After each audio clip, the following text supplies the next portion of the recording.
एक बार सभी अपना चेहरा दिखाने के बाद फिर जब बोलेंगे तो सिर्फ स्पीकर ही ऑन रखें वीडियो, ज़्यादा ओपी जी, बेहतर हम रहेगा। लाइव हैं, आप स्टार्ट कर जी। सकते हैं। साथियों आपका स्वागत है। विश्व पुस्तक दिवस पे हम चर्चा में आज भाग ले रहे हैं और उसमें काफ़ी सारे हमारे जन विज्ञान आंदोलन के बहुत जाने-माने जो हमारे साथी रहे हैं वो हमारे साथ में हैं और जो अभी भी काम कर रहे हैं वो भी हमारे साथ में हैं। तो इससे पहले कि मैं बात को आगे बढ़ाऊँ क्योंकि एक महामारी का दौर है और एक उदासी भरा माहौल है और सुबह जैसे ही हम व्हाट्सएप खोलते हैं तो कोई न कोई दुखद सूचना हमें मिल जाती है। तो हम 1 मिनट का मौन रखेंगे। हमारे जो साथी हैं राइट टू एजुकेशन के में काम करते थे अमरीश रॉय, आज उनका देहांत हुआ है और बड़ा दुखद सूचना जो है वो सुबह-सुबह मिली। इसके अलावा हमारे साक्षरता कर्मी जो कि राज्य संसाधन केंद्र के पहले पूर्व एक निदेशक रहे हैं जामिया मिलिया के शहजाद हुसैन और राज्य संसाधन केंद्र भोपाल के इम्तियाज़, बहुत जुड़े हुए साथी जिन्होंने साक्षरता में बड़ा लंबा सफ़र तय किया है, वो भी हमारे बीच में नहीं रहे। हमारे साथ में आशीष येचुरी जो कि जर्नलिस्ट थे, वो भी एक बिल्कुल नौजवानी के दौर में ही कोविड की भेंट चढ़ गए और इसके साथ कई साथी और आम लोग जो कि जीवन और मृत्यु के संघर्ष में अपना जीवन खो बैठे हैं, हम सभी के लिए इन सभी के लिए 1 मिनट का मौन रखते हैं और एक श्रद्धांजलि उनको देते हैं, सभी दिवंगत जो हमारे साथी हैं।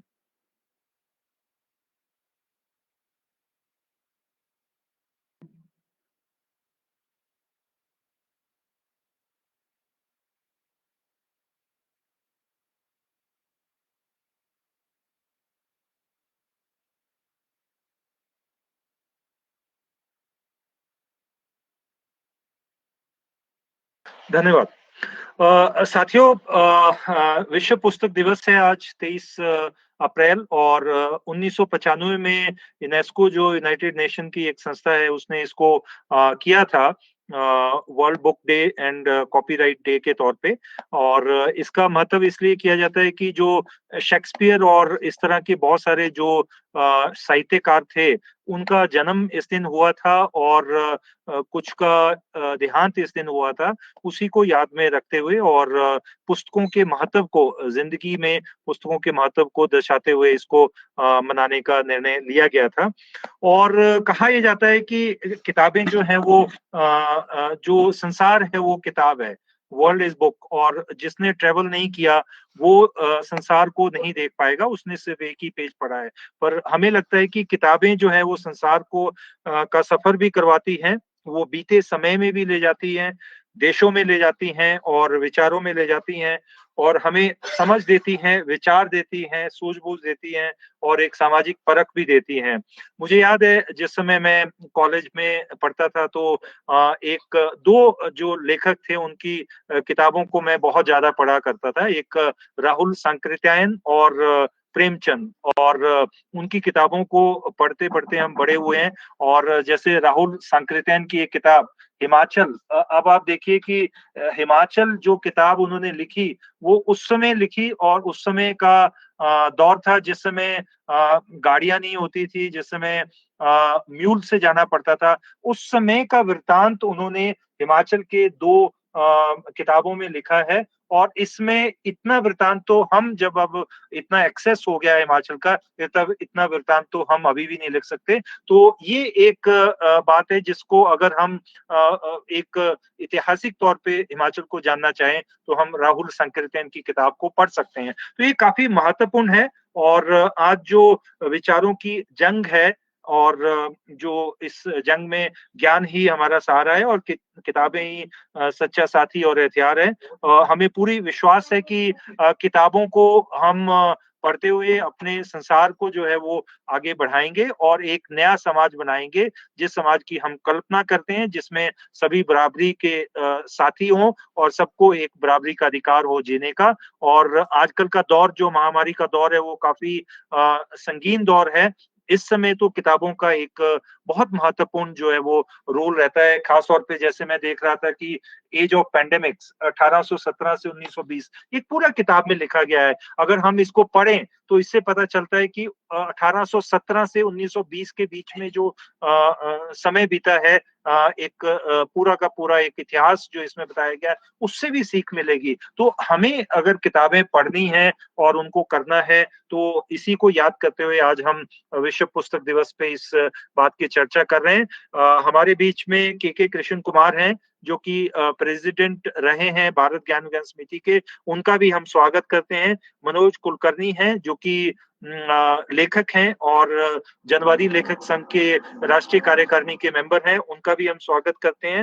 वीरेंद्र शर्मा हैं, जो कि साक्षरता कर्मी और ज्ञान विज्ञान समिति के कर्मी रहे हैं और अभी भी हैं और अजीम प्रेमजी फाउंडेशन में जयपुर में काम करते हैं। प्रमोद गौरी हैं, जो कि सचिव हैं हरियाणा ज्ञान विज्ञान समिति के, उनका भी हम स्वागत करते हैं। हमारे बीच में आर.एस. दहिया जी हैं, हम उनका भी स्वागत करते हैं और मुझे याद है कि जिस समय हम हिमाचल में साक्षरता आंदोलन की नींव रख रहे थे, तो इन्हीं साथियों की मदद से हमने हिमाचल में साक्षरता अभियान को चलाया था। हम आपका भी स्वागत करते हैं दहिया साहब। और जियानंद जी हैं, जो कि सचिव हैं हिमाचल ज्ञान विज्ञान समिति के, हम उनका भी स्वागत करते हैं। तो सभी साथियों का स्वागत करते हुए मैं अब आमंत्रित करता हूँ सादर के साथ काशीनाथ चटर्जी, डॉक्टर काशीनाथ चटर्जी, जो कि हमारे राष्ट्रीय सचिव हैं, कि वो स्वागत के बाद जो है वो अपना उद्देश्य भी बताएं और अपना वक्तव्य और ओपनिंग रिमार्क्स भी दें। डॉक्टर काशीनाथ चटर्जी। ओपी जी, क्या आशा जी जुड़ी हुई है क्या? लगता है लिसन मोड में है, तो देख लेंगे, बाद में शायद उनको जाना पड़ेगा 7:30 के पहले ही। तो हम अपने बात को शुरू करते हैं। दोस्तों, साथी कृष्ण कुमार जी, जैसा कि डॉक्टर ओपी बोले कि हमारे बीच हैं, जो ज्ञान विज्ञान समिति के अध्यक्ष रहे हैं, भारत ज्ञान विज्ञान समिति के राष्ट्र सचिव रहे हैं और जनवाचन आंदोलन जो विश्व पुस्तक दिवस है आज, 25 बरस पूरा हो गया जनवाचन आंदोलन का, तो विश्व पुस्तक दिवस पर हम इस पर बातचीत करेंगे। तो आस्तम हमारे बीच हैं जिन्होंने इस कार्यक्रम को पूरे देश में शुरू किया था।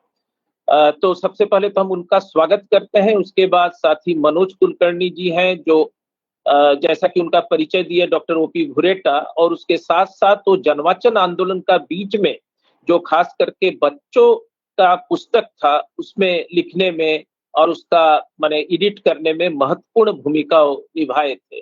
तो बीच के समय में जनवाचन आंदोलन के साथ हमारे साथ लगातार जुड़ करके काम किए हैं, तो उनका अनुभव भी सुनेंगे। वीरेंद्र जी हमारे साथ हैं, जो डिजिटल लाइब्रेरी और डिजिटल जनवाचन पर काम कर रहे हैं, उनका भी स्वागत है।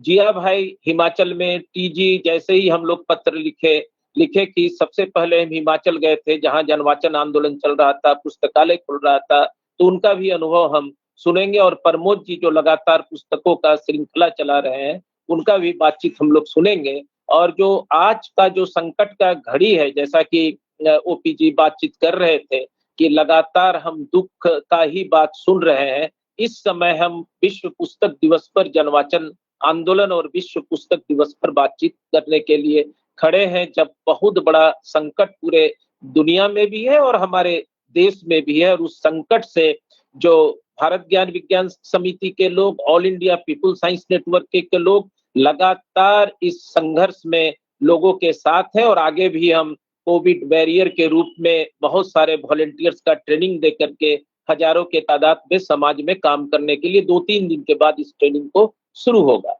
दोस्तों, जो जनवाचन आंदोलन है उसका जो हिस्टोरिकल माने ऐतिहासिक जो विकास हुआ है, उसके बारे में के कृष्ण कुमार जी आपके सामने रखेंगे। लेकिन हम कुछ बातचीत को स्वागत करते हुए रखना चाहेंगे कि पिछले 2 घटना के तरफ आपका दृष्टि आकर्षित करते हुए हम क्यों जनवाचन का आंदोलन का जरूरत है इस देश में। अभी तो खास करके जब पूरा कोविड का समय है, इस समय भी जनवाचन का जरूरत है। खास करके जो कोविड का हमारा लिफलेट है, बुकलेट है, ये सारे लोगों चीजों को लेकर के जनता के बीच फिजिकल डिस्टेंस मेंटेन करते हुए उनको जाना ही पड़ेगा, लोगों को बताना ही पड़ेगा, क्योंकि व्हाट्सएप यूनिवर्सिटी माने हर दिन कल एक जैनी कोई ऋषि बातचीत कर रहे थे कि फिटकरी का पानी पीने से पूरा कोरोना खुद गला में मर जाएगा। इस तरह का लगातार वीडियो आ रहा है। इस समय हमको वैज्ञानिक चेतना को विकसित करना और खास करके जो विद्यार्थी के स्कूल बंद है, उनके बीच जाने की जरूरत है। जब हम बातचीत करेंगे तो 2 घटनाओं से हम अपने बातचीत को शुरू करेंगे कि एक घटना है कि मैसूर में एक सफाई कर्मी पुस्तकालय चलाते थे। उनको बहुत सारा इनाम भी मिला, लेकिन बीच में उस पुस्तकालय को जला दिया। दूसरा है खुदा बख्श लाइब्रेरी, जो बहुत नामी पुस्तकालय है पटना का, उसको तोड़ने का कार्यक्रम बना है, जिसके चलते एक आईपीएस जो है प्रोटेस्ट किया है। माने प्रोटेस्ट लेटर सरकार को लिखना पड़ा, एक रिटायर्ड आईएएस को, और पूरा लोग गोलबंद। तो उस समय हम विश्व पुस्तक दिवस पर पुस्तक का बात कर रहे हैं, जब पूरे देश में इस तरह की स्थिति है। 2013 में जर्मनी में एक सर्वे हुआ था, और सर्वे में माने जो आपका ज्ञानी, जो ज्ञान से लैस जो कुछ शहरों का स्टडी किया गया था, उन शहरों में ज्ञानवान शहर के विकास में सार्वजनिक पुस्तकालयों की भूमिका के बारे में 31 शहर का सर्वे किया गया था, लेकिन उसमें एक भी भारत का शहर नहीं था।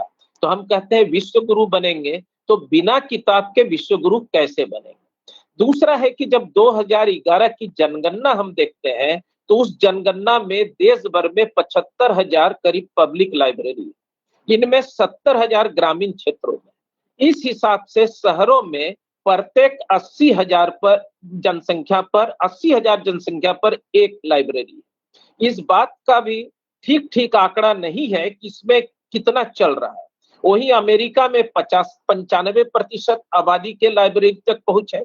सार्वजनिक पुस्तकालय के संदर्भ में जब भारत में प्रति व्यक्ति खर्च का आंकड़ा देखते हैं, तो मात्र 7 पैसा है।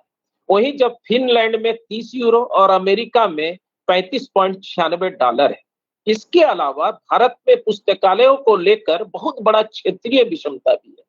20 करोड़ से अधिक जनसंख्या वाले उत्तर प्रदेश में मात्र 100 सार्वजनिक पुस्तकालय है, और सबसे जो तमिलनाडु में जहां 6.7 करोड़ जनसंख्या है, वहां पर सबसे अधिक 4,500 पुस्तकालय है। तो दोस्तों, जनवाचन आंदोलन जब शुरू हुआ, तो ज्ञान विज्ञान समिति गांव-गांव में जनवाचन और पुस्तकालय आंदोलन शुरू किया था, और उसका आज 25 बरस पूरा हो रहा है, और उसके बहुत सारे केस स्टडी है जब हम लोगों ने जनवाचन आंदोलन शुरू किया था। हम धनबाद का एक अनुभव से रखेंगे। उस समय हम साक्षरता आंदोलन में थे। धनबाद उस समय बिहार में था, झारखंड में है। तो एक जगह विष्णु नागर के किताब पुलिस और हम का हम लोग जनवाचन, वहां क्या होता था कि कोयला के चलते हमेशा पुलिस आकर के वहां के गरीबों को पकड़ करके ले जाता। तो महिलाएं जनवाचन करने के बाद जब वहां पुलिस आई, तो जनवाचन के बाद महिलाएं पूछी कि कहाँ वारंट है, तुम पकड़ के ले जाते हो। तो पुलिस का दिमाग ही खराब हो गया कि इन लोग आज तक बोलना नहीं सीखा था, ये बोलने कैसे आया। तो जनवाचन आंदोलन एक ऐसा चीज था जिसका बहुत सारी कहानियां हैं। लेकिन आज जब हम बातचीत करेंगे, क्योंकि एक तरफ डिजिटल लाइब्रेरी है, दूसरे तरफ पुस्तकालय का सवाल है, तो इस 25 वर्षों का सफर जिसमें के और बाकी साथी बातचीत करेंगे, लेकिन हम ये चाहेंगे कि आगे जो 25 बरस के बाद जो दूसरा चरण का शुरुआत होगा, एक तरह से आज विश्व पुस्तक दिवस पर हम दूसरे चरण का शुरुआत करने जा रहे हैं, जिसमें डिजिटल लाइब्रेरी से लेकर के फिजिकल लाइब्रेरी कैसे गांव-गांव में बनाया जाए, और पुस्तक को कैसे संघर्ष का प्रतीक बनाया जाए, इस पर हम लोग बातचीत करेंगे। और उस श्रृंखला में आज बहुत महत्वपूर्ण साथी हमारे साथ हैं। हम सारे साथियों को धन्यवाद देते हैं, और हम चाहेंगे कि जितने भी साथी हमारे सुन रहे हैं विभिन्न जगहों से, वो आगे के जो पुस्तकालय का हमारा काम है और जनवाचन का, इसको आगे चलाएंगे। धन्यवाद सर। धन्यवाद काशी जी। और अब मैं सीधे तौर पे आमंत्रित करता हूँ के कृष्ण कुमार को, जो केरल से आते हैं और पूरे देश के लिए जो साक्षरता कर्मी हैं, उनके लिए नया नाम नहीं है, और बीजीवीएस के प्रेसिडेंट रहे हैं, और बहुत लंबा सफर उन्होंने तय किया है जन विज्ञान आंदोलन में। तो मैं आदर के साथ आमंत्रित करता हूँ के कृष्ण कुमार जी को कि वो पुराने अनुभवों को भी साझा करें, और आज के दौर में किस तरह से हम जनवाचन को आगे ले जा सकते हैं, उसमें भी हमारे को अपनी सुझाव दें। के साथियों, दुख और खुशी कभी कभी अजीब सा तरीके से एकत्रित हो जाता है। ऐसा मौसम है, ऐसा समय है। शुरुआत में हमने सुना बहुत निकट के दोस्तों के मृत्यु के बारे में। हर मिनट में कुछ न कुछ खतरनाक देश में हो रहा है, लेकिन आगे बढ़ना ही है। The show must go on. तो इसी संदर्भ में एक ऐसे विषय के ऊपर जो सीधा हमारे हालात के साथ जुड़ा हुआ है, हम बात कर रहे हैं। तो इसके लिए जो मौका बनाया बीजीएस के नेशनल लीडरशिप, उसको मैं धन्यवाद दे रहा हूं। सही वक्त पे सही विषय पर आपने चर्चा शुरू किया है। किताब के विशेषता और मुख्यता के बारे में आप लोगों से बात करने की कोई जरूरत ही नहीं है। हमने बहुत गाया है, शब्दरश्मि के किताबें करते हैं बातें, और उसके हर पंक्ति वही बातें हैं। जैसे अभी हो रहा है, हार भी हो रहा है, कभी एक आध बार एक जीत भी हो रहा है। हार के और जीत के बारे में, आंसू के और हंसी, इतिहास के बारे में सब कुछ वो पंक्तियों में वो सब लिखा गया है। हमने बर्तोल्ड ब्रेख्त के फेमस लाइंस लेके, किताबें हाथ में लेकर औजार कैसे बना के चलना है, इसके बारे में पूरे देश भर गाना गा के कला ज्यादा चला है। जी आनंद बैठ रहा है वहां। तो ये किताब क्या है हमको पता है, और किताब एक ही चीज नहीं है, बहुत सारे चीज है वो। किताब में ऐतिहासिक बातें हैं, फ्यूचर के बातें हैं। तो किताब कुछ पेजेस नहीं है। और आज ऐसा जमाना है जहां we feel the importance of book and knowledge. आगे एक कदम आगे बढ़ने के लिए, आज के इस डार्कनेस के इरा में आगे चलना है, तो आपको विज्ञान और ज्ञान ही चाहिए। और विज्ञान और ज्ञान के जगह है किताब। थोड़ा आगे बढ़ के देखो भारत का स्थिति। हम साक्षरता कर्मी हैं, हम सदा साक्षरता कर्मी ही रहेगा, क्योंकि भारत में अभी भी निरक्षरता है बहुत ज्यादा। दुनिया में सबसे ज्यादा साक्षर अभी भी भारत में है। कभी हम भी भूल जाते हैं वो। समथिंग लाइक 330 मिलियन, 73% के आसपास हमारे साक्षरता है। ठीक है, तो बाकी 25 to 30% अभी भी असाक्षर है। और जो साक्षर है वो किस प्रकार के साक्षर है, कम से कम हमको जानना है। गांव में लोगों को जो साक्षरता है, उनके दुबला पतला साक्षरता के बारे में हमने बहुत बातचीत किया है। ये असाक्षरता, ये अज्ञानता, ये हमारे पिछड़ापन के, हमारे कोविड के व्यापन के, हमारे विज्ञान न होने के सारे कारण, और जो जनतंत्र के खिलाफ में जो हो रहा है, इन सारे चीजों के कारण आप ये रस्सी पकड़ के पीछे पीछे जाएगा तो वही पहुंचेगा। ज्ञान और विज्ञान के अभाव, उसी के लिए हम काम कर रहे थे, उसी के लिए हमको काम करना है। बहुत बोलना है उसके बारे में, लेकिन ज्यादा मैं नहीं बताऊंगा। अब जनवाचन में आप, जनवाचन एक ऐसा संदर्भ में निकल के आया, जनवाचन आंदोलन के रूप में। लोग साक्षर बन रहे थे, साक्षरता के बाद लोग पूछ रहे थे और हम समझ भी रहे थे किताबों की जरूरत। किताब है लाइब्रेरियों में इधर उधर, लेकिन जो नया पाठक अक्षर सीखे नया पाठक बन चुका है, नवसाक्षर नहीं नया पाठक, उनके लिए किताब नहीं था। और जो किताब था वो भी एक दूसरे दर्जे की किताब, नवसाक्षर पाठावली। क्या था? बच्चों के लिए किताब। ये जो हमारे क्लासों में आ रहे थे वो बच्चे नहीं थे, बुजुर्ग लोग थे। अक्षर पता नहीं था, लेकिन वो ज्ञानी थे, बहुत सारे जानकारी था, वो चाहते थे किताब चाहिए हमको। तो उनके लिए किताब, किस प्रकार की किताब? अच्छे किताब, क्वालिटी किताब, हर विषय के बारे में किताब, ये चाहिए था। और कम दाम में पैसा, ये दो कंसिडरेशन लेके हमने किताब नई किताबों के बारे में, इसका शुरुआत असल में तमिलनाडु के कुछ कार्यकर्ताओं ने किया।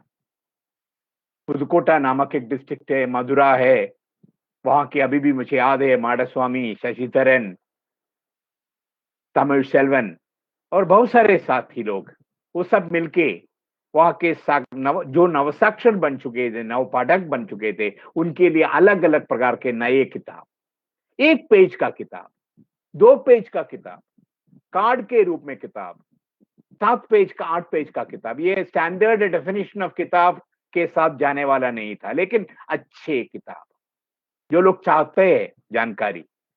उन लोगों ने एक सर्वे करके लोगों से पूछा क्या पढ़ना चाहते हैं, उन लोगों ने बताया हमको सब कुछ जानना है, अमेरिका के बारे में भी जानना है, रॉकेट के बारे में भी जानना है, दिल्ली में कैसे चल रहा है पार्लियामेंट, इसके बारे में भी जानकारी चाहिए, और हमारे फिल्म एक्टर्स के बारे में भी जानकारी चाहिए। ऐसा नहीं है, हमारे उस समय का विचार क्या था, नवसाक्षर पाठमाला माने अच्छे बच्चे बनने का कुछ किताब, क्या खाना है, कैसे खाना है,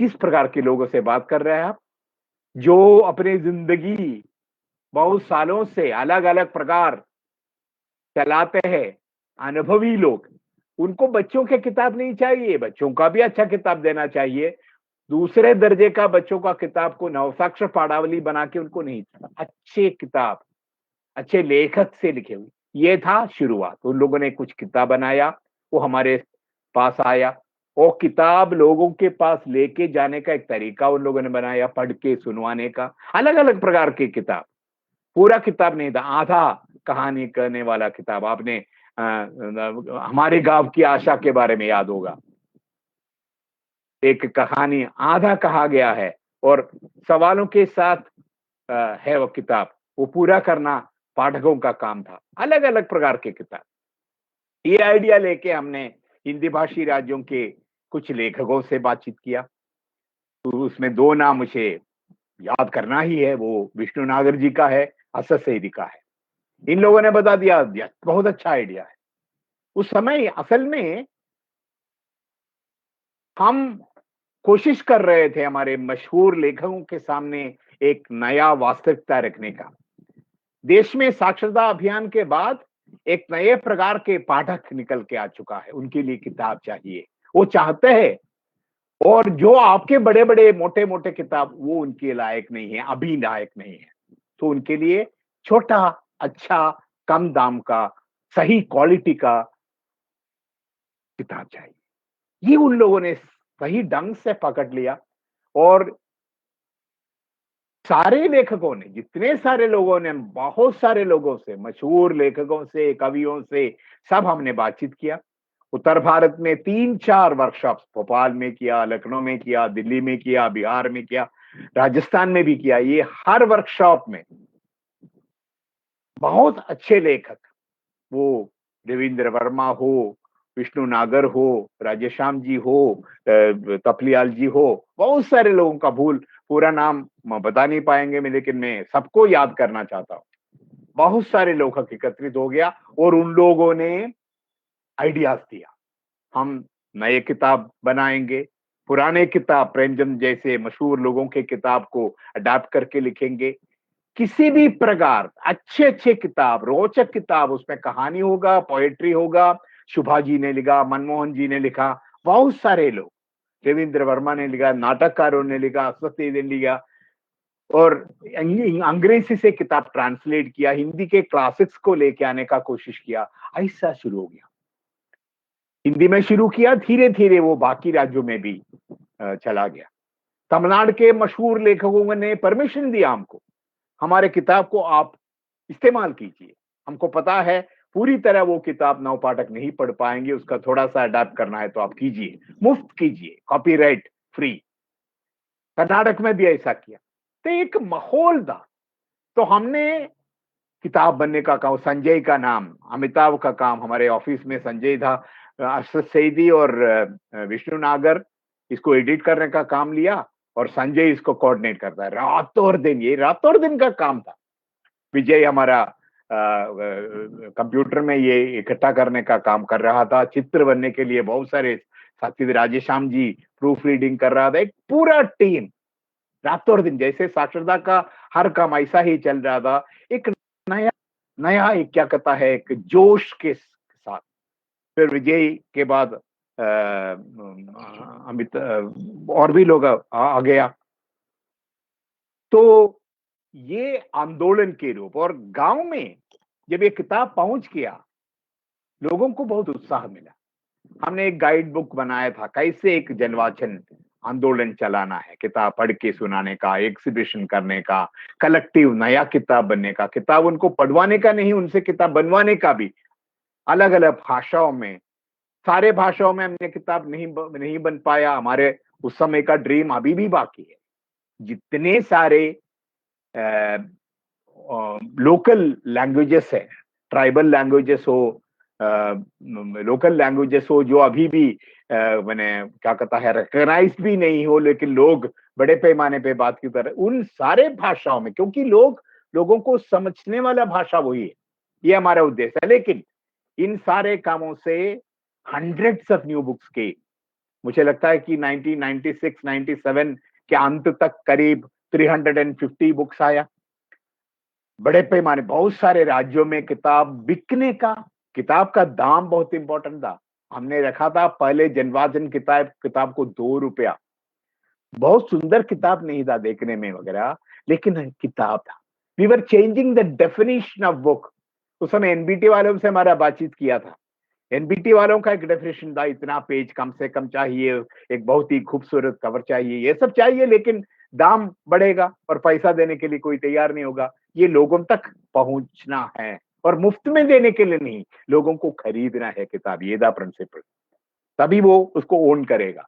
2 रुपया, 3 रुपया, शुरुआती दौर पर, फिर 5 रुपया तक बढ़ाया गया। एक नया संस्कृति किताबों का, वाचन का, क्योंकि हमारे देश में बहुत सारे लोग जो गांव में हैं, उनको एक किताब देखने के लिए भी मौका अभी तक नहीं मिला था। अभी भी स्थिति वही है। आप बिहार के गांव में, यूपी के गांव में, हरियाणा के गांव में, बहुत सारे गांव में जाके देखिए कितने लोग हैं फर्स्ट जनरेशन रीडर्स है। अभी भी घर में 1 व्यक्ति 2 व्यक्ति जो एजुकेटेड होगा वो फर्स्ट जनरेशन अभी है, सेकंड जनरेशन मैक्सिमम। बहुत सारे बुजुर्ग लोग अभी भी कोई किताब नहीं पढ़ते हैं, पढ़ने का आदत नहीं बन चुका है। बहुत सारे गांवों में नौजवान को भी किताब नहीं मिलते हैं। तो वाचनालय हमने केरल में देखा था, जन वाचनालय का एक संस्कृति, यहाँ हर गांव में वाचनालय, कम्युनिटी लाइब्रेरीज, एक यहाँ का एक विशेषता था। उससे कुछ हर एक राज्य के लिए अलग अलग तरीका होगा, लेकिन इससे कुछ सीखने के लिए मिला। देश के अलग अलग इलाके में भी अच्छे अच्छे लाइब्रेरीज है, लेकिन लोग और लाइब्रेरी के बीच में जो गैप है वो फिलअप करना था। वो कैसे? वो था जनवाचन का एक मुख्य उद्देश्य। इसीलिए बहुत सारे सुझाव हमने दिया, जितना हमने दिया उससे भी ज्यादा सुझाव लोगों ने अपने प्रैक्टिस से दिया। अब मैं बहुत ज्यादा नहीं इसका आगे बढ़ाना नहीं चाहूंगा। बहुत सारे उदाहरण हिमाचल वालों ने किताब लेने का और बिकने का एक बहुत बड़ा काम किया। हरियाणा में अभी भी मुझे याद है आर्ग्यूमेंट्स, और अभी जनवाचन को लेके कितना हमने आर्ग्यू किया, कितना काम किया, और उन लोगों ने भी शुरू किया। हरियाणा बहुत सारे नए किताब बनने का काम वहाँ एसआरसी के नेतृत्व में लिया। बिहार में किया। अभी काशीनाथ बता रहे थे, मुझे अभी भी याद है धनबाद के गली गली में लाइब्रेरी शुरू करने के लिए काम हमने किया था। असम में किया था, झारखंड में किया था, उड़ीसा में किया था। तो पूरे देश में किताबों का और वाचन का एक नया माहौल हम बना रहे थे।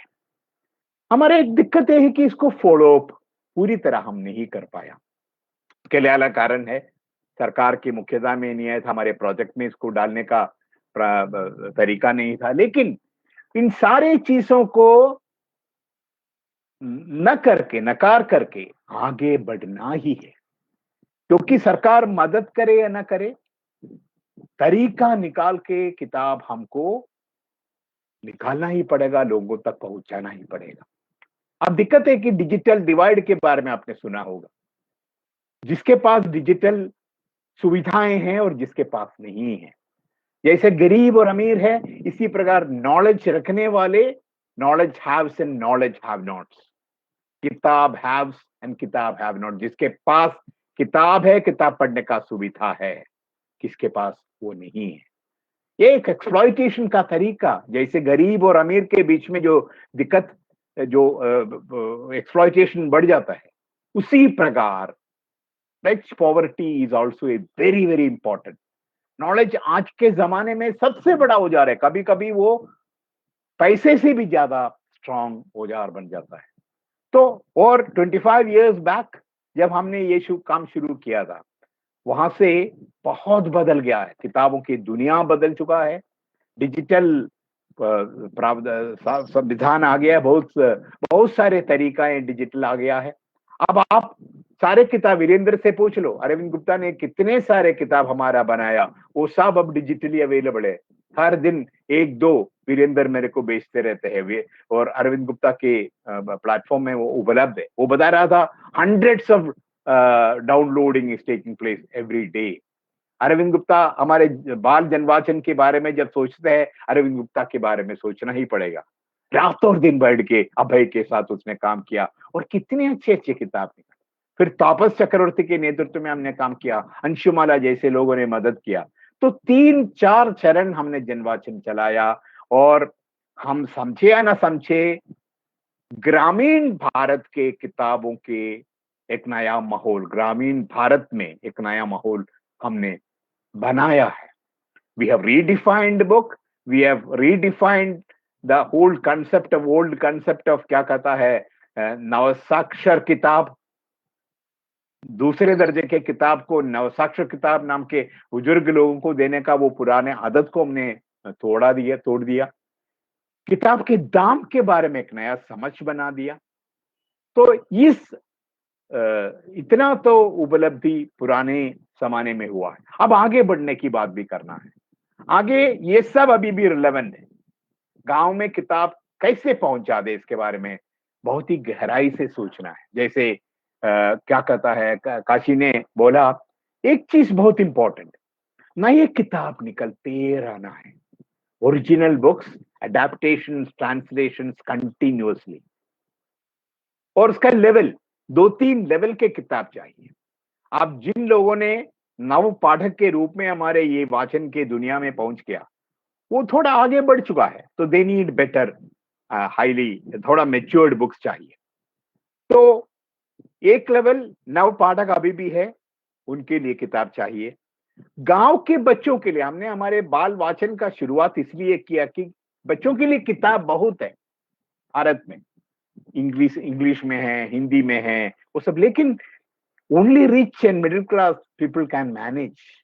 हमारे गांव के ज्यादातर बच्चे, उनको पढ़ना है ना, उनके लिए किताब कहाँ है, रोचक अच्छे किताब। उसके लिए सरकार अगर बहुत बड़े पैमाने पे मदद करेगा तो हम रंगीला किताब उनको भी दे सकता है, लेकिन उतना रंगीला नहीं है तो अच्छी किताब उनको कैसे दें, इसके लिए कोशिश हमने बाल वाचन पे किया।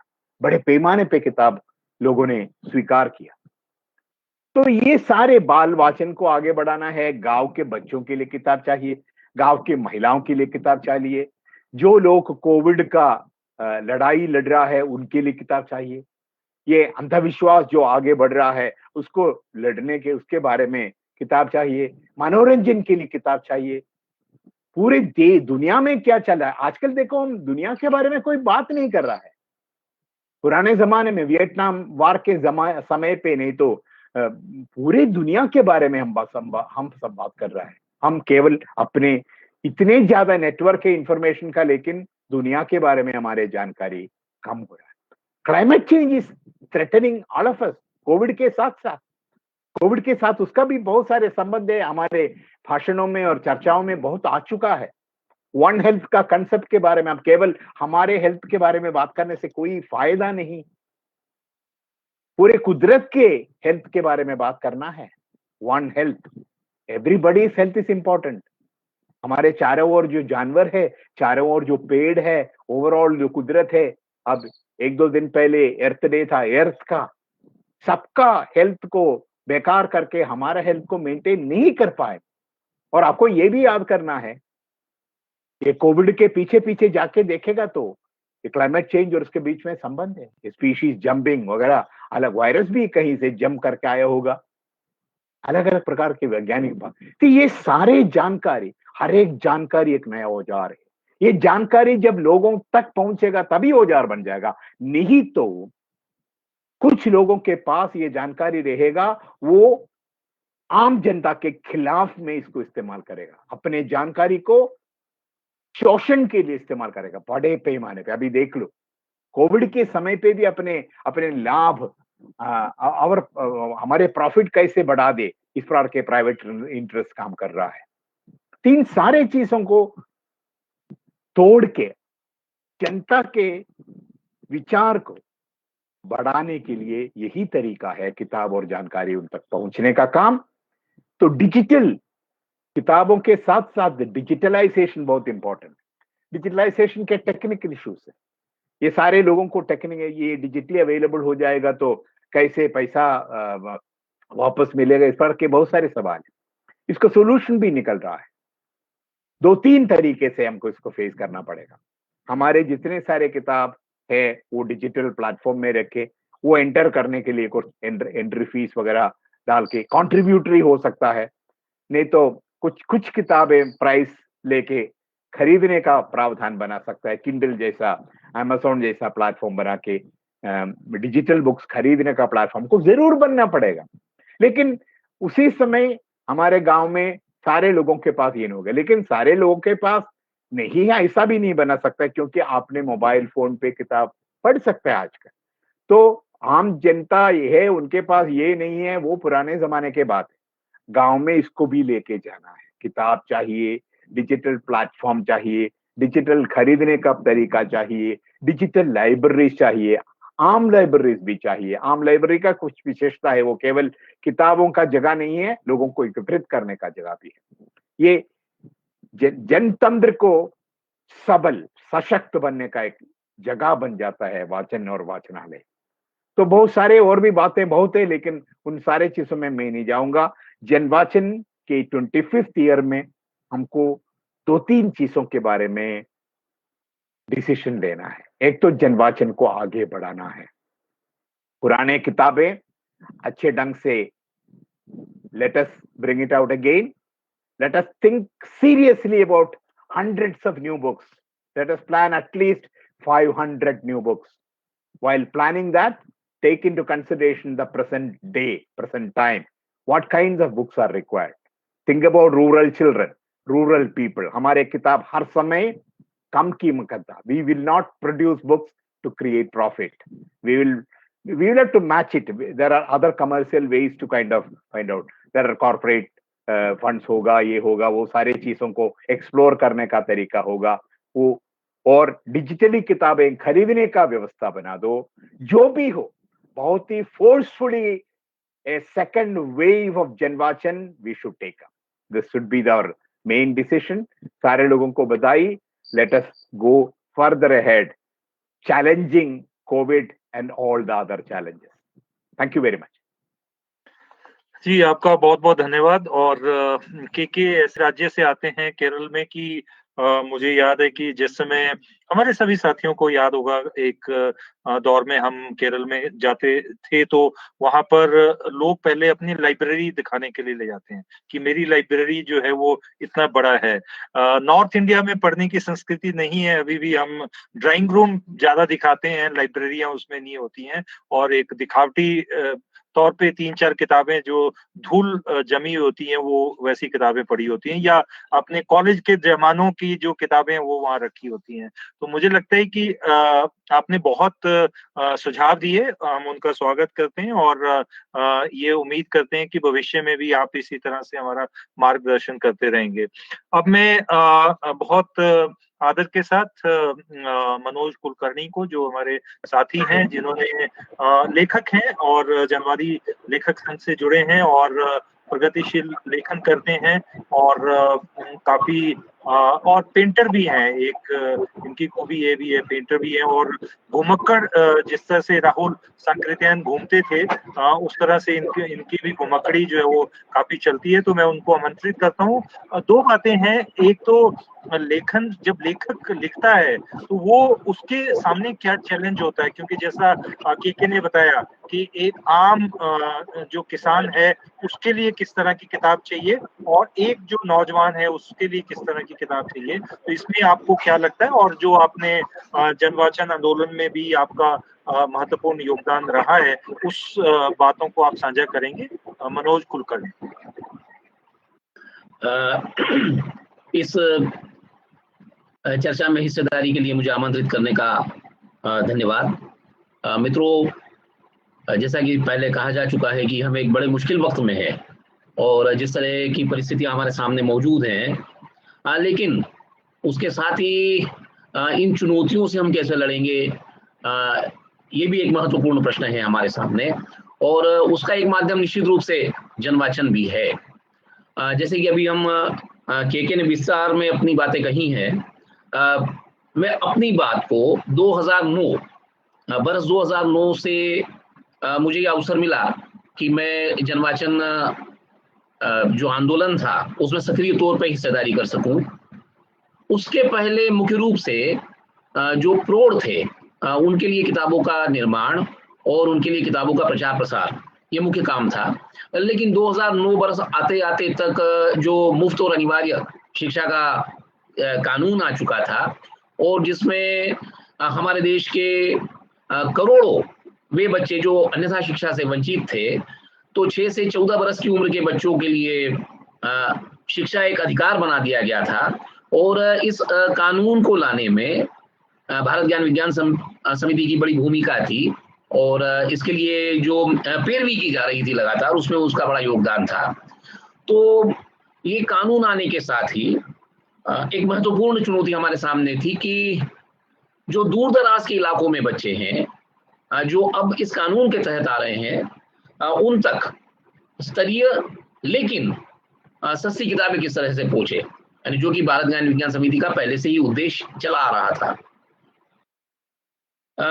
बाल साहित्य को लेकर डेफिनेटली निश्चित रूप से हमारे यहाँ बाल साहित्य उपलब्ध था, और लेकिन जो मुख्य धारा का बाल साहित्यकार था, जिस किस्म की किताबें प्रकाशकों के द्वारा जिस तरह की पत्रिकाएं आती थी या बाल साहित्य के नाम पे जो साहित्य आता था, वो अमूमन कुछ हल्का फुल्का, यानी ज्यादा से ज्यादा मनोरंजक और मजेदार किस्म का होता था।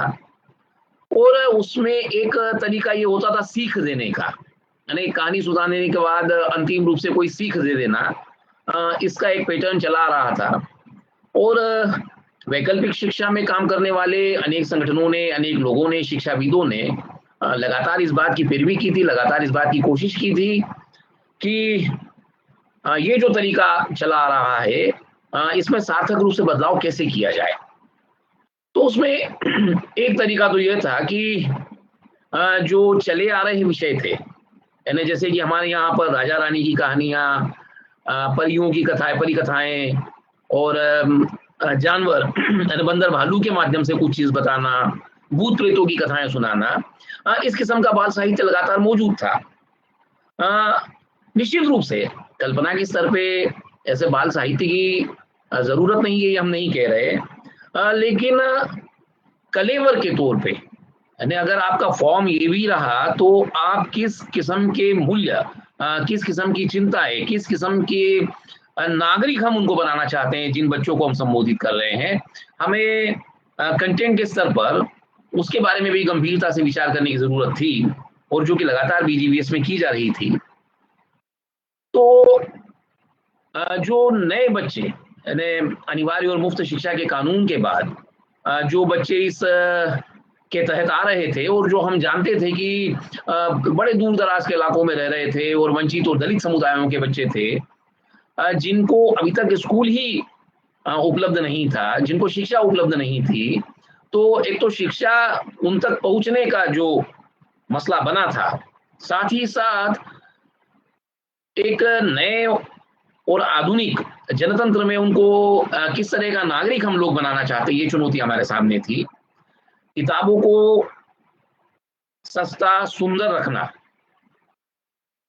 ये भी चुनौती हमारे सामने थी, क्योंकि वैकल्पिक जो प्रकाशक थे वो अमूमन शहरी बच्चों को एड्रेस कर रहे थे, वे अंग्रेजीदा स्कूलों को एड्रेस कर रहे थे, और स्वाभाविक है इस कारण उनकी किताबों का मूल्य भी बहुत था। बेशक वे बहुत सुंदर थी, लेकिन उनका मूल्य बहुत होता था, जो कि निश्चित रूप से आम जनता की पहुंच से बाहर का था।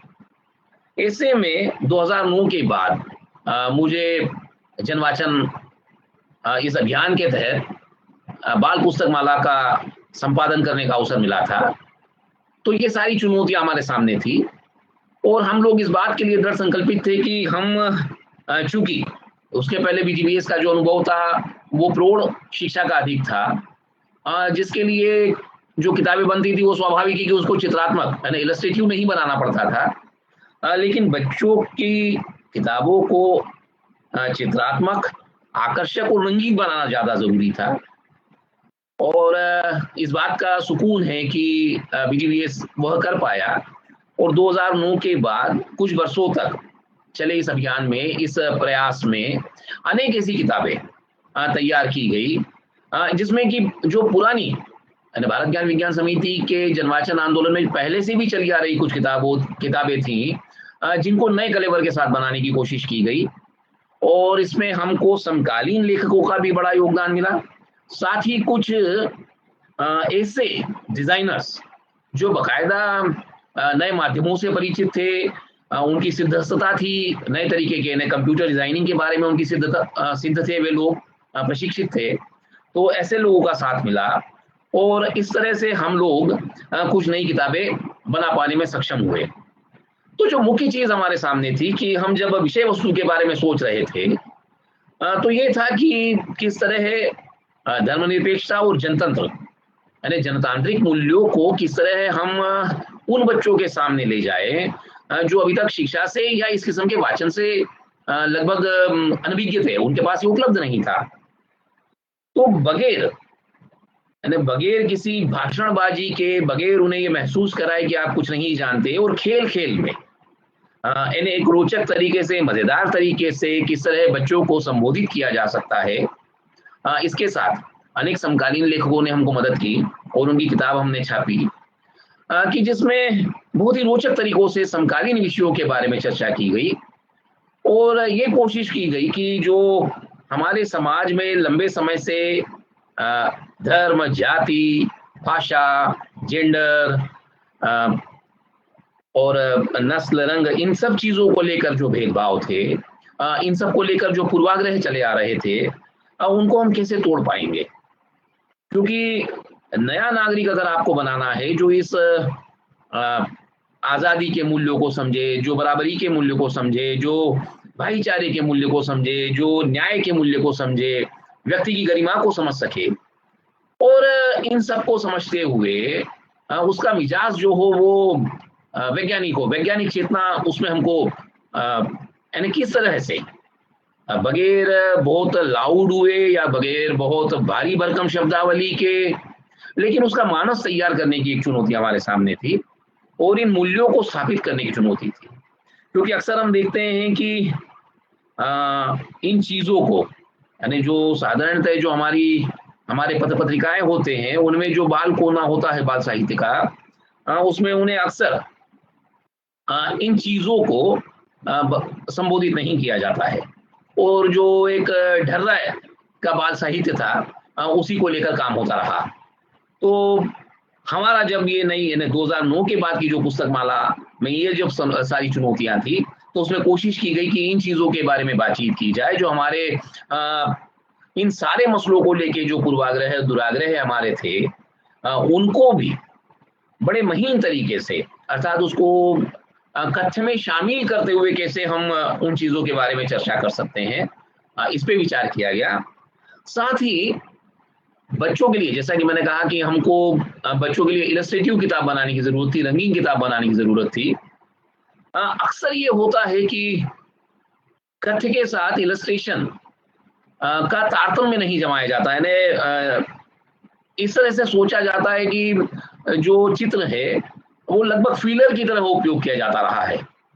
तो फीलर न हो के वो भी उतना महत्वपूर्ण हो, यानी एक लेखक ने जो कथ्य लिखा है उस कथ्य को अगर और कम्युनिकेटिव बनाना है, उसको अगर और लोगों तक आसानी से पहुंचाना है, उसको ग्राह्य बनाना है कि लोग उसको समझ सके, बच्चे उसको स्वीकार कर सके, तो चित्र का आकर्षण तो होना ही चाहिए, लेकिन उस चित्र के पीछे एक ऐसी कल्पनाशीलता भी होना चाहिए जो चित्र के माध्यम से भी बच्चे को शिक्षित कर सके, यानी बच्चे को अपना इर्द गिर्द देखने के लिए उकसा सके, बच्चे को अपनी परवरिश के बारे में, अपने परिवेश के बारे में, अपनी प्रकृति के बारे में, अपने पर्यावरण के बारे में समझने के लिए, जिज्ञासा पैदा करने के लिए काम आए। वो उसको जिज्ञासु बनाए, सवाल पैदा करने के लिए उसको प्रेरित करे। इसके लिए भी हमारे जो चित्र होते हैं उनका बड़ा महत्व होता है, और इसलिए जनवाचन के इस दौर में जब हम मुख्य रूप से बाल पुस्तक माला के लिए काम करते हैं, तो मुझे लगता है कि ये बहुत जरूरी है कि इस तरह के कल्पनाशील इलस्ट्रेटर्स शामिल हों और कल्पनाशील लेखक शामिल हों, और वो दोनों मिलके किस तरह से इन तमाम ऐसे विषयों को जिससे कि हमारे आने वाले नागरिक तैयार हों, उस पे काम कर सके। मित्रों, जो चुनौतियां हैं उनके बारे में के ने विस्तार से बातचीत की, मैं उसमें नहीं जाऊंगा, लेकिन एक गंभीर चिंता हमारे सामने ये पैदा होती है कि जिस अनिवार्य और मुफ्त शिक्षा के कानून की मैं बात कर रहा था, हम सब जानते हैं कि ये वो दौर है जिसमें उन शिक्षा नीतियों को बदला जा रहा है, यानी जिस शिक्षा नीति की और जिस संविधान के मूल्यों को फैलाने की बात हम लोग कर रहे थे, उसको बदल के नई शिक्षा नीति को लागू करने की बात की जा रही है। और हम सब जानते हैं कि वो नई शिक्षा नीति में जिस दलित, वंचित, आदिवासी और ऐसे समुदाय के बच्चों को हम लोग, यानी उन तक हम लोग पहुंचने की कोशिश कर रहे थे, इस नई शिक्षा नीति से वो पुनः शिक्षा से वंचित होने जा रहे हैं। तो ऐसे में जो हमारा जनवाचन आंदोलन है उसको और मजबूती के साथ कैसे आगे बढ़ाया जा सकता है, और खास तौर से इसी स्पिरिट के साथ, यानी इसी जिद के साथ कि हम इन्हीं मूल्यों की बात करेंगे, क्योंकि इन मूल्यों पे लगातार आक्रमण हो रहा है। तो इन मूल्यों को बचाते हुए इन मूल्यों को हम कैसे दूर दराज के लोगों तक ले जाएंगे, और किस तरह से हमारा देशव्यापी संगठन अन्य संगठनों के साथ मिलकर इसकी कोशिश कर सकता है, इसके बारे में गंभीरता से विचार किए जाने की जरूरत है। और मुझे लगता है कि मिलजुल कर, यानी आज 25 साल होने पे हम लोग इस पे चर्चा कर रहे हैं, तो आगे जब हम गंभीर रूप से इस आंदोलन को और आगे बढ़ाने की का अभियान शुरू करेंगे, तब मुझे लगता है कि हम इन सारी चीजों को कंसीडर करते हुए और नए तरीके से कैसे हम इस जनवाचन, क्योंकि जैसे कि अभी के बात कर रहे थे कि नए माध्यम आ जाने से खासतौर से शहर और कस्बों में, यानी जो डिजिटल लाइब्रेरी, लेकिन क्या अभी तक हमारे जो हजारों गांव है जहां तक नेटवर्क ही नहीं है, वहां पर अगर एंड्रॉइड के संसाधन उपलब्ध नहीं है, वहां पर साधन संसाधन नहीं है, तो किस तरह से पहुंचेगा। तो अभी भी हमारी किताबों की जरूरत समाप्त नहीं हुई है, तो उसको और डिजिटल माध्यम को किस तरह से हम साथ में लेकर आगे बढ़ सकते हैं, इसके बारे में भी हमको गंभीरता से विचार करना होगा। मुझे लगता है कि मैं अपनी बात कह चुका, और पुनः एक बार इस माध्यम का उपयोग करते हुए कि वैज्ञानिक चेतना को हम लोग को मजबूत करना होगा, क्योंकि हम ज्ञान और विज्ञान की बात कर रहे हैं, और जिस तरह से ये जो एक महामारी हमारे सामने है उसने फिर से हमारी बहुत सारे अवधारणाओं को तोड़ा है, हमारी बहुत सारे जो हमारी कमियां हैं, हमारे मनुष्य की कमियां, हमारी तंत्र की कमियां, हमारे शासन तंत्र की कमियां, इनको उजागर सचेत तरीके से एड्रेस कर सकते हैं। इसके बारे में भी सोचना होगा। आपने जो अवसर दिया, शुक्रिया, धन्यवाद। धन्यवाद मनोज भाई, आपका बहुत बहुत धन्यवाद। और आप हमारे एक प्रमुख साथी हैं, और भविष्य में जब हम इस अभियान को दूसरे चरण में ले जाएंगे तो आपका सहयोग रहेगा। आपका बहुत बहुत धन्यवाद। अब मैं बड़े सादर के साथ श्री वीरेंद्र शर्मा जी को आमंत्रित करता हूं, जो कि जयपुर से हमारे साथ जुड़े हैं और ज्ञान विज्ञान समिति के हरियाणा के साथी हैं, और काफी एक सक्रिय साथी हैं, और लगातार जो डिजिटल जनवाचन की बात हो रही है, डिजिटल बुक रीडिंग की बात हो रही है, उसमें काफी मदद वो करते हैं। और खास तौर पे जैसे ये प्लेटफॉर्म है, ये मेरे पास जैसे किंडल है, तो इसमें हजारों किताबें आ सकती हैं। तो किस तरह से इस किताबों को इसमें किया जाना चाहिए। इवन जो मोबाइल है, मोबाइल में भी किताबें जो है वो आ सकती हैं, पर इसमें जो है चुनौतियां भी हैं। एक चुनौती को रेखांकित केके ने कहा था कि अगर हमें डिजिटल फॉर्मेट में देना है तो उससे रेवेन्यू कैसे जनरेट होगा संगठन को, वो वाला है। दूसरा एक मुझे ऐसा लगता है कि ऐसा जो किताबें हमारी प्रिंट मोड में है, उसको पीडीएफ बना के उसको डिजिटल में जाना जरूरी नहीं है, बल्कि अगर हम डिजिटल में जाएंगे तो उसका फॉर्मेट भी बदलेगा। क्योंकि किताब को पढ़ने का अलग तरीका होता है, यहाँ पर पढ़ने का अलग तरीका होगा। उसका फॉन्ट क्या होगा, उसका कलर क्या होगा, उसमें किस तरह से उसकी फॉर्मेटिंग होगी, वो भी एक चैलेंज है। तो मैं बड़े सादर से वीरेंद्र शर्मा जी को आमंत्रित करता हूँ कि वो न केवल डिजिटल जनवाचन की चुनौतियों को और अपने अनुभवों को रखें, बल्कि इसके अलावा भी जो हमारा एक नॉर्मल जो जनवाचन है, जो किताबों के द्वारा होना है, उसमें भी अगर आपके कोई सुझाव हैं तो वो हमारे सामने रखें। वीरेंद्र शर्मा जी। धन्यवाद ओपी। और मैं इनकी ज्ञान विज्ञान आंदोलन में जब हम जनवाचन आंदोलन साक्षरता अभियान की बात कर रहे थे, उसमें लगातार जुड़ा रहा हूँ। और मुख्य काम मेरा लिखने का और नहीं रहा है, और मैं मुख्यतः प्रसार में ज्यादा शामिल रहा हूँ। तो ज्ञान विज्ञान समिति के द्वारा जब आंदोलन साक्षरता अभियान के बाद हम कंटिन्यूइंग एजुकेशन में जा रहे थे, तो एक खास बात देखने में आई थी कि बहुत सस्ती और बेहतरीन किताबों को जनवाचन आंदोलन के तहत हमने प्रकाशित किया था ज्ञान विज्ञान समिति ने। तो इन किताबों को लेके मैं सक्रिय कार्य करता रहा हूँ हरियाणा में जिस तरीके से। तो 2005 की घटना मुझे जनवाचन को लेके बहुत अच्छी से याद आ रही है। तो 2005 में नेशनल एजुकेशन असेंबली थी केरल में, काजीकोड में थी, मुझे जहां तक ध्यान है। तो उसके लिए संगठन की तरफ से कहा गया कि जो इस नेशनल एजुकेशन असेंबली में शामिल होना चाहते हैं साथी, तो उनको अपना किराया अपने साथ देना पड़ेगा। मुझे लगा कि हम उससे पहले जनवाचन के एग्जीबिशंस लगा रहे थे, बाकी चीजें कर रहे थे, तो मुझे लगा कि किराया कैसे पूरा होगा, ये तो मुश्किल होगा, अपनी जेब से कहाँ से देंगे। और 5-6 दिन का रास्ता है, यानी कि वहां रहना 3-4 दिन है, फिर उसके बाद 2 दिन का रास्ता है। तो मुझे लगा, तो मैंने हरियाणा विज्ञान मंच में सतवीर थे और ब्रह्म से बात की और प्रमोद जी से बात की। मैंने कहा कि क्या मैं ये जो हरियाणा विज्ञान मंच की किताबें हैं और ज्ञान विज्ञान समिति की किताबें, इनको अपने साथ ले जा सकता हूँ। तो उन्होंने कहा कि आप अरे सहर्ष ले जाइए। मैं कहा बेचूंगा, लेकिन इसका जो कमीशन है एक ढंग से, उससे मैं किराया पूरा कर दूंगा। तो उन्होंने कहा ठीक है, तो आपको हम 25% इसके लिए कमीशन देना पड़ेगा, लेकिन आप बाद में आके इसका 75% आपको जमा करना। तो मैंने 10 सेट ले लिए, करीब 3-3.5 हजार रुपए की किताबें थी, पूरी प्राइस के साथ में बात कर रहा हूँ। तो मैं उसको लेके चला गया, और केरल में जब मैं वहां गया तो हिंदी में छपी हुई किताबों को लेके जब मैं देख रहा था, मैंने कहा कि किताबें निकालूं कि नहीं निकालूं। यहाँ तो अधिकांश लोग साउथ इंडिया से बहुत ज्यादा लोग हैं, तो ये किताबों का क्या करें। तो मैंने वहां पे एक जगह पे एक टेबल मिली, और टेबल पे मैंने वो किताबें जमा ली। मजेदार बात ये थी कि मेरी पहले दिन ही सारी किताबें बिक गई।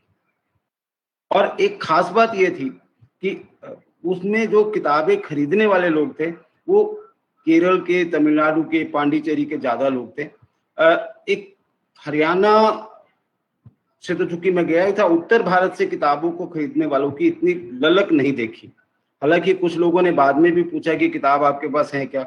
मैंने कहा कि ठीक है, आप अपना एड्रेस दे दीजिए, मैं आपको भिजवा दूंगा। उस टाइम पे टेलीफोन लैंडलाइन हुआ करता था, और ये मोबाइल वाला तो सिस्टम था नहीं, और पत्र किसी का नहीं आया बाद में। तो फिर मुझे भी लगा कि ये काफी बात आई गई हो गई। तो दूसरी बात ये, जो खास बात ये देखी कि भारत ज्ञान विज्ञान समिति ने जनवाचन के तहत जो किताब निकाली, 2 रुपए की, 2.5 रुपए की, 3 रुपए की, 5 रुपए की और 10 रुपए की, मैक्सिमम सबसे बड़ी कीमत जो उस समय की किताब की थी वो 20 रुपए थी। और मुझे याद है कि वो खतरा स्कूल थी। तो ये जनवाचन के तहत जब ये काम शुरू हुआ तो उसके कुछ दिनों बाद मैंने अपना एक स्कूल शुरू किया। स्कूल में मुझे क्योंकि स्कूल शुरू करना था तो मेरे लिए डिमांड थी कि मुझे ठीक से लाइब्रेरी बनानी, अगर मैं बच्चों को बेहतर इंसान बनाने की या बेहतर नागरिक बनाने की बात सोचता हूँ तो टेक्स्ट बुक से अलग अगर किताबों को अगर मैं अपने स्कूल में रखूंगा तो उनको एक मदद मिलेगी। तो उस काम को लेके मैंने अपने स्कूल में लगभग 1500-1600 किताबें रखी, उसमें से 250-300 किताबें बीजीवीएस के जनवाचन आंदोलन की थी। बच्चों को पढ़ने की आदत डालने के लिए, चूंकि मुझे खुद बच्चों से बात करनी थी, तो मैंने बच्चों को कहा कि चलिए हम किताबों को पढ़ते हैं। तो मैं हफ्ते में एक किताब पढ़ाने की बात बच्चों के साथ किया करता हूँ। धीरे धीरे बच्चों को आनंद आने लगा। और एक खास बात ये थी कि एक करीब 2005 के आसपास जब मैं स्कूल चला रहा था तो उसमें एक एनुअल फंक्शन की घटना है, उसमें शायद प्रमोद गौरी भी थे। तो हुआ ये कि एक बच्चे को, जिसको नेशनल चिल्ड्रन साइंस कांग्रेस में शामिल हुआ था, उसने अधिकांश अनुभव से पहले वाले लड़के ने उसके अनुभव आम जो पेरेंट्स थे और जो लोग उसमें शामिल थे उनके साथ साझा कर लिया। अब उसके साथ समस्या हो गई कि मुझे तो राष्ट्रीय बाल विज्ञान कांग्रेस की बात कहनी थी और हमने कहा, तो उसने बहुत मजेदार घटना है, मैं उसको कभी नहीं भूलता हूँ। उसने कहा कि मुझे एंकर ने कहा है कि मुझे बाल विज्ञान कांग्रेस के अनुभव साझा करने, लेकिन मेरे से जो पहले जो अनुभव आए हैं, संदीप ने जो कहे हैं, वो लगभग वैसे से अनुभव हैं मेरे, तो मेरे पास नया अनुभव नहीं। और मैं, हमारे स्कूल में एक पुस्तकालय जो चलता है उसमें एक किताब है और बहुत सारी किताबें, लगभग 800 किताबें मैंने पढ़ ली। तो ये लड़का 2 साल से मेरे स्कूल में आया था, उसने 800 किताब पढ़ ली। मेरे लिए अचरज था जब उसने ये बात कही। तो खास बात ये थी कि मुझे और उसने दिवा स्वप्न नाम की पुस्तक पे लगभग 20 मिनट लोगों के साथ बात की और स्कूल में काम कैसे होता है इस पर भी विस्तार से बातचीत की। तो एक खास बात ये थी कि ये, और यही काम हम जीवनशाला में, क्योंकि मैंने जीवनशाला समालखा में जब काम कर रहा था तो उसके जो अनुभव बच्चों के साथ काम करने के, शिक्षकों के साथ काम करने के मेरे अनुभव रहे थे, उसने ही मेरे को ये स्कूल शुरू करने के लिए एक बात कही। तो एक खास बात ये रही है, और मुझे लगता है जिसको के भी कह रहे थे और जनतंत्र की बात कर रहे थे, संवैधानिक मूल्यों की बात कर रहे थे, मनोज जी भी बात कर रहे थे, अगर हमें जनतांत्रिक मूल्यों करना है तो उसके लिए जनवाचन के द्वारा प्रकाशित पुस्तकें बहुत महत्वपूर्ण मदद हमारी करती है। इसी बात को, यानी कि लगभग काम मेरा चल रहा था, तो पिछले कुछ सालों से मैं अजीम प्रेमजी फाउंडेशन में काम कर रहा हूँ। यहाँ मेरे कुछ साथी अलग अलग समय पे शिक्षकों के साथ काम करते हैं। हम शिक्षकों की कैपेसिटी बिल्डिंग का काम करते हैं।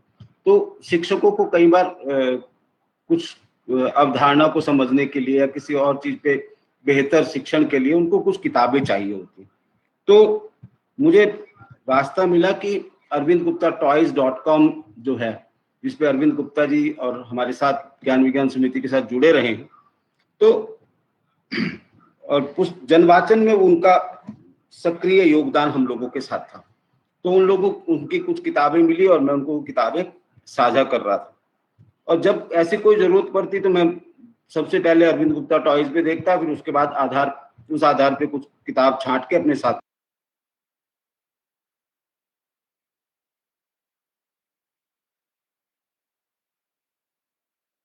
हेलो, मेरी आवाज आ रही है क्या?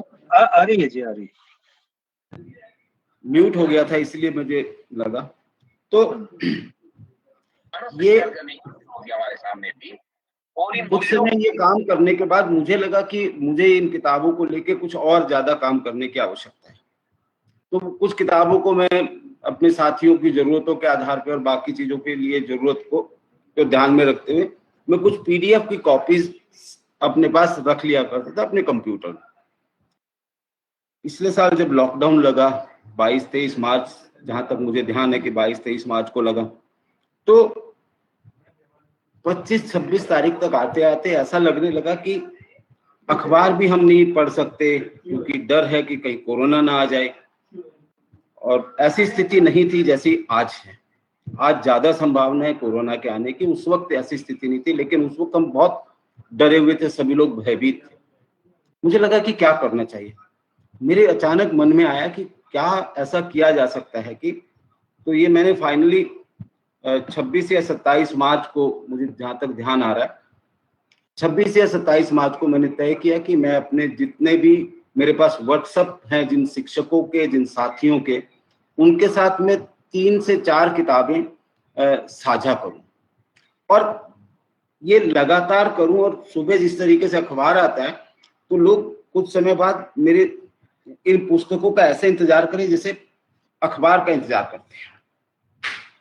और ये काम मैंने शुरू जैसे किया तो मजेदार बात ये थी कि मुझे करीब 1000-1200 लोगों के रिस्पॉन्सेज तो नहीं आते थे, लेकिन 25-30 रिस्पॉन्सेज रूटीन में मेरे पास आने लगे। और ये किताब सिर्फ मैं PDF कॉपी ही भेजता था, जैसे ओपी जी आपके पास कल आई होगी। तो ये, और धीरे धीरे मैंने शुरू में एक काम ये किया कि मैं ग्रुप्स में इन किताबों को भेज रहा था, क्योंकि टीचर कैपेसिटी में काम करता हूँ तो बहुत सारे टीचर्स के ग्रुप हैं, तो मुझे लगा कि टीचर्स के ग्रुप में भेज दो और आपका काम बेहतर रहेगा। लेकिन कुछ समय बाद मुझे लगा कि टीचर्स के ग्रुप में जो भेजता हूँ तो इसके रिस्पॉन्सेज मेरे पास न के बराबर आते हैं, तो मैंने इंडिविजुअल टीचर्स को भेजने शुरू किया। तो इंडिविजुअल टीचर्स का नंबर जो है ये बढ़ता चला गया और 1000 के आसपास था मार्च अप्रैल में, और ये फाइनली जाके 1600-1700 टीचर्स के नंबर मेरे पास थे, जिनको मैं लगातार किताबें भेज रहा था। इसी दौरान राजस्थान में के स्टेट में SCRT जो यहाँ पे जो है राजस्थान स्टेट की, वहाँ भी इसको लेके चहल पहल शुरू हुई और उन्होंने अप्रैल के अंत तक आते आते ये विचार किया कि हम हर हफ्ते शनिवार के दिन शिक्षकों और बच्चों के लिए कुछ शिक्षण सामग्री भेजेंगे, जिसमें कुछ किताबें होंगी, कुछ YouTube पे कुछ चीजें होंगी, जिससे बच्चों को सीखने समझने में और टीचर्स को सीखने समझने में मदद मिले। तो ये 2 मई से हमने राजस्थान स्टेट में शुरू किया और स्टेट ने, SCRT ने ये जानने की कोशिश की कि ये किताब, चूंकि कॉपीराइट वाला मसला भी आता है, तो उन्होंने कहा कि ये जो कॉपीराइट वाला जो मसला है इसको हम कैसे यानी कि इसको पाट पाएंगे। तो फाइनली BGVS की कुछ किताबें जो मैं भेज रहा था और अरविंद गुप्ता की साइट से भेज रहा था, तो BGVS में CR जी से और कोमल जी से बात होने के बाद, आशा जी के साथ बात होने के बाद ये तय हुआ कि आप इन किताबों को भेज सकते हैं, कोई समस्या नहीं जो आपके पास है, क्योंकि अरविंद गुप्ता पे भी तो टॉयज पे भी तो लगी हुई। तो इन किताबों को SCRT के साथ भेजना शुरू किया और खास बात यह कि उसका अभी 52वां अंक, 51वां या 52वां अंक कल आएगा। तो ये एक खास चीज थी राजस्थान में, इसको लेके खास लोगों में उत्साह था, उत्साह देखने में पाया गया और लोग किताबों को पढ़ने की तरफ बढ़ रहे थे। इसी के साथ अगर मैं ये देखूं तो कुछ लोग जिनके अनुभव थे, यानी कि मैं उनको नहीं जानता था, किसी ग्रुप में थे वो, तो मुस्तफा जी हैं, पुणे के आसपास काम कर रहे हैं कहीं पे, उनके पास उन्होंने मुझे लगातार यानी कि बातचीत करने के लिए बात की और वो उन्होंने बताया कि वो लगभग 400-500 बच्चों के ग्रुप्स को ये किताबें भेजते हैं। तो मुझे बहुत अच्छा लगा और मेरा हौसला बढ़ता चला गया। और ऐसे कुछ साथियों के बारे में पता लगा कि वो किताब लेके, यानी कि जो मेरे पास से किताब जाती है उसको अलग अलग ग्रुप पे भेज रहे हैं। तो मुझे ये बहुत खास लगा। वंदना जी हैं दिल्ली से, वो तो उनका एक ग्रुप है, उसमें लगातार उन किताबों को जो मैं मटेरियल भेजता हूँ उनको लगातार भेज रही थी। तो ये ऐसा क्रम मैंने लगभग 3 जुलाई को मैंने फाइनली पहली बार, जब ये उसका नाम मैंने उस टाइम पे नहीं रखा था, मैं जस्ट किताबें शेयर करता था, तो 3 जुलाई तक मैंने इन किताबों को भेजा और लोगों ने कुछ ऐसी टिप्पणियां दी कि ये बेहतरीन किताबें हैं। कुछ लोगों ने यहाँ तक भी कहा कि भाई अगर आप ये किताब अगर मैं खरीदना चाहूँ तो ये कहाँ से खरीद सकता हूँ। तो मैंने कुछ लोगों को एड्रेस दिए। अब चूंकि लॉकडाउन जैसी स्थिति ही साल भर रही है, कुछ लोग शायद संपर्क किया होगा, कुछ लोग ढूंढते रहे हैं कि कहाँ पे क्या पता है, तो ऐसा एक रास्ता बनता है। मुझे लगता है डिजिटल बुक्स जाने से हम पाठक को भी आकर्षित करते हैं कि पाठक हम तक आए और उन किताबों को खरीद सके, क्योंकि उसको कंप्यूटर हो या मोबाइल हो या किंडल, जिसकी बात अभी थोड़ी देर पहले ओपी जी दिखा रहे थे, ये बहुत ज्यादा फ्रेंडली नहीं है जितनी किताब फ्रेंडली है। तो किताब को यानी कि कभी भी किताब का विकल्प ये डिजिटल चीजें नहीं बन पाएंगी, मुझे ऐसा महसूस होता है। क्योंकि शिक्षक को जिस तरीके से मैं मानता हूं कि जिस तरीके से टीचर का सीधा सीधा संवाद और ब्लैक बोर्ड और चौक और डस्टर का जो संबंध है वो बच्चों के साथ शिक्षक का एक संवाद के साथ बनता है, इसी तरीके से मुझे लगता है किताब का विकल्प तो शायद नहीं होगा। हाँ, एक जगह पे यानी कि उसका कुछ स्तर पर गैप तो बनाता है वो, लेकिन मुझे नहीं पता जिस तरीके से आज ये डिजिटल वेब मीटिंग जैसे होने लगी है, हो सकता है ये विकल्प बन जाए, लेकिन ये बहुत ज्यादा लंबा विकल्प मुझे अच्छा विकल्प भी नहीं लगता। दूसरी बात, अभी मैंने कुछ दिनों पहले जैसे राजस्थान में 16 तारीख को वीकेंड लॉकडाउन का निर्णय हुआ, तो इस वीकेंड लॉकडाउन में के तुरंत बाद 19 तारीख से जन अनुशासन लॉकडाउन शुरू हो गया। तो मुझे लगा कि अब फिर से शिक्षकों को और लोगों को, जो मेरे साथी हैं जिनके साथ मैं लगातार संपर्क में हूँ, जिनको मैं हवा महल लगातार भेजता रहा हूँ SCERT के द्वारा प्रकाशित जो होता है, तो मुझे लगा कि क्यों ना मैं अब फिर से इसकी शुरुआत करूँ। इस बार की शुरुआत करते हुए मैंने पहले सीखा था उसको ध्यान में रखते हुए मैंने इंडिविजुअल्स को भेजा, मैंने ग्रुप्स को भेजने से बिल्कुल परहेज किया है। मैं कभी किसी ग्रुप को नहीं भेज रहा हूँ। तो उसमें मैंने उनको एक छोटा सा मैसेज लिखा और उसमें कहा कि अगर मैं चूंकि लॉकडाउन का पीरियड है और कोरोना बहुत तेजी से फैल रहा है, हमें इस संक्रमण से बचने के लिए घरों में रहना चाहिए, और इसके लिए मैं आपके साथ डिजिटल जनवाचन, और बाई चांस 16 या 17 तारीख को ही मेरी काशी जी से बात हुई थी, तो काशी जी ने जनवाचन की याद कराई, तो मुझे लगा कि इसका नाम इस बार डिजिटल जनवाचन ही रख लेता हूं, और कोई नाम मुझे इसके लिए उपयुक्त सूझा नहीं। तो मैंने इसके साथ लगभग 1000 लोगों के पास ये जा रही है, और ये कहा कि जहां पे स्कूली बच्चों, क्योंकि मैं शिक्षकों के साथ ज्यादा काम करता हूँ, तो मैंने स्कूली शिक्षकों को ये तक कहा कि अगर आप अपने स्कूल के बच्चों को और अपने साथी शिक्षकों को भी ये किताब भेजेंगे तो फायदा होगा, बेहतर काम हो पाएगा। और ये इसका रिस्पांस मुझे ऐसा मिला, तो इसके रिस्पांस को अगर मैं एडमिट करने की कोशिश करूं और देखूं कि ये रिस्पांस मेरे लिए क्या था, इस रिस्पांस में मेरे पास ये बात आई, मैंने उसमें एक लाइन लिखी कि अगर आप रोज पुस्तक नहीं चाहते हैं तो मुझे बता दें ताकि मैं आपको आगे पुस्तक न भेजूं। तो इसका खास कुछ लोगों ने मुझे व्हाट्सएप किया, कुछ ने फोन किया और ये कहा, भाई साहब नाराजगी है क्या जो आप किताबें भेजने की बात ही नहीं कर रहे? आप तो एक ऐसे समय में हम लोगों के साथ किताबें साझा कर रहे हैं जिससे हम अपने शिक्षकों के साथ, अपने बच्चों के साथ और बेहतर तरीके से काम कर सकें, और कुछ नहीं तो एक स्तर पर हम इस चीज को आगे बढ़ा पाए। तो अभी मैं एक खास काम ये भी कर रहा हूँ जिस तरीके से मुझे लगता है कि हम हिंदी भाषी क्षेत्र में के लिए हमारे पास बहुत सारी किताबें, तो अगर हम ऐसा कर पाए तो कुछ किताबें जो हैं, अगर आप चाहेंगे तो मैं आपके साथ साझा कर सकता हूँ, क्योंकि आपको डाउनलोड करने में समय लग सकता है, और मैं उनको साझा कर सकता हूँ, और आप जहाँ जहाँ पर अपने लोग हैं, जो साथी हैं, उनके साथ हम किताबें भेजेंगे तो शायद हम लोगों तक जनवाचन की किताबें ले जा पाएंगे। और एक खास बात जिसकी एक खास आज के दिन में जरूरत है, संवैधानिक मूल्यों को बचाने के लिए अगर लोगों को हमने इन किताबों को पढ़ाने की कोशिश की तो हम इन संवैधानिक मूल्यों को बचाने के साथ साथ बेहतर नागरिक समाज बनाने की तरफ भी आगे बढ़ रहे होंगे। इसके साथ अगर आपके पास कोई सवाल हो तो प्लीज साझा कर सकते हैं। मैं एक छोटी सी बात और कहूं कि जिस साथी का, जैसे ओपी जी का नंबर मेरे पास है, अगर मैं ये भेजने का तरीके पे मैं छोटी सी बात कर लेता हूं।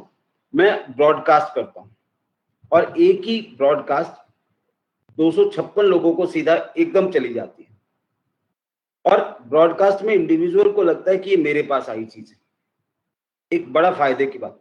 लेकिन ब्रॉडकास्ट में इंडिविजुअल जो दूसरा है जिसके पास वो किताब जा रही है, वो अगर उसके पास हमारा नंबर सेव है तो उसको किताब दिखेगी, अन्यथा किताब उसको दिखाई नहीं देती। मैं एक छोटी सी टेक्निकल बात आपके साथ साझा कर रहा हूँ। और अगर हमारे साथी ग्रुप्स में ना भेज के अपने इन शिक्षक साथियों के साथ, अपने ज्ञान विज्ञान आंदोलन के कार्यकर्ताओं के साथ, सिंपैथाइजर्स के साथ इन किताबों को लेके जाएंगे तो शायद हम इस जनवाचन, डिजिटल जनवाचन की तरफ आगे बढ़ पाएंगे। और एक खास बात यह है कि अगर किसी को किताब चाहिए, तो मैं थोड़ी सी बात देर पहले कह ही रहा था, अगर किसी को किताब चाहिए तो हमसे वो हार्ड कॉपी भी लेने आएगा, और ये ऐसा हम सब्सक्रिप्शन जैसा कुछ भी रख सकते हैं। मुझे सिर्फ इतनी सी बात कहनी थी। धन्यवाद। ठीक है जी, ये वीरेंद्र जी का हम धन्यवाद करते हैं। बहुत सारे आपने नए आइडिया दिए और आपका पिछले 1-1.5 साल का अनुभव है, और जैसे मैं देख पा रहा हूँ के साथ साथ में वो चैट बॉक्स में सुझाव भी दे रहे हैं कि व्हाट्सएप बुक्स क्लब का भी एक कॉन्सेप्ट हो सकता है कि व्हाट्सएप बुक क्लब टाइप से बनाया जाए। तो मुझे लगता है कि एक बहुत इम्पोर्टेंट है। सिर्फ मेरा एक मुझे सिर्फ मुझे पहले भी मैंने कहा था आपकी बातचीत से कि मुझे ऐसा लगता है कि जो किताब हमारी फिजिकल फॉर्म में पढ़ने के लिए है, क्योंकि डिजिटल में जिस समय हम मोबाइल में पढ़ते हैं, जैसे हम अभी एक किताब जैसे देख रहे हैं, तो इस किताब में अगर हम नॉर्मल किताब को अगर हम लाएंगे तो वो फॉर्मेट हम इसमें पढ़ नहीं पाएंगे। तो अगर हमारे को मोबाइल के फॉर्मेट में अगर किताब को कन्वर्ट करना है, तो मुझे लगता है कि आने वाले समय में जो आप भेज रहे हैं वो तो बहुत इंपॉर्टेंट है कि हम भेजते रहेंगे, बट जो नई किताबें बनाएं तो डिजिटल प्लेटफॉर्म के हिसाब से उसको नए तरीके से उसका फॉन्ट साइज, उसका डिजाइनिंग भी करने की जरूरत है। फिजिकल के लिए अलग और डिजिटल के लिए अलग, सिर्फ उसको मात्र पीडीएफ करके उसको ना दें। तो मुझे लगता है कि वो भी एक बहुत महत्वपूर्ण है। आपने बहुत सारा अनुभव हमारे साथ साझा किया। वीरेंद्र जी, हम आपका धन्यवाद करते हैं, और अगर कोई प्रश्न होंगे तो सभी साथियों से एक साथ जो है वो लास्ट में हम ले लेंगे। मैं चैट बॉक्स में देख रहा हूँ और फेसबुक के ऑनलाइन प्रोग्राम में जो आ रहे हैं वो भी मैं देख रहा हूँ, तो बाद में हम एक साथ कर लेंगे। आपका बहुत बहुत धन्यवाद। हमारे साथ हरियाणा से साथी हैं प्रमोद गौरी जी, और वो उनका हम स्वागत करते हैं। वो हरियाणा ज्ञान विज्ञान समिति के सेक्रेटरी हैं। उनको हम बुलाते हैं सादर के साथ, और वो उनसे अनुरोध करते हैं कि वो हरियाणा का अनुभव जो है वो संक्षेप में हमारे सामने रखे, और उससे क्या अनुभव हमारे राष्ट्रीय स्तर पे केंद्र के लिए और अन्य राज्यों के लिए मिलते हैं वो हमारे साथ साझा करें। प्रमोद गौरी। धन्यवाद ओपी जी। मैं हरियाणा के अपने अनुभव के माध्यम से कुछ बातें कहूँगा। सबसे पहले मैं ये बताना चाहता हूँ कि पुस्तक के साथ जो जनवाचन की पूरे अनुभव हैं, उसके असल में कई पहलू हैं, बहुत सारे आयाम उसके हैं, और उसमें पुस्तक प्रकाशन से लेकर, पुस्तक को डिस्ट्रीब्यूशन से लेकर, डिसेमिनेशन से लेकर, और फिर उसको वाचन करना, और फिर उसके बाद लोगों को इस तरह से मोटिवेट करना कि वो अपने घरों में भी पुस्तकें रखना शुरू करें और वो अपने आसपास पुस्तकों का आदान प्रदान भी करें। तो मैं कहना ये चाहता हूं कि इस पुस्तक वाचन के साथ साथ जुड़ी हुई कई और प्रकार की प्रक्रियाएं हैं, जिन प्रक्रियाओं को भी हमें ध्यान में रखना पड़ेगा। और इस बात से शुरू करते हुए मैं अपने हरियाणा के ठोस अनुभव आपको बताऊंगा। पिछले 25 साल में लगभग हमने 1 करोड़ रुपए की पुस्तकें बेची हैं, और हरियाणा का कोई सरकारी स्कूल, गवर्नमेंट स्कूल नहीं बचा है जहां स्टेट रिसोर्स सेंटर और भारत ज्ञान विज्ञान समिति की पुस्तकें ना पहुंची हों।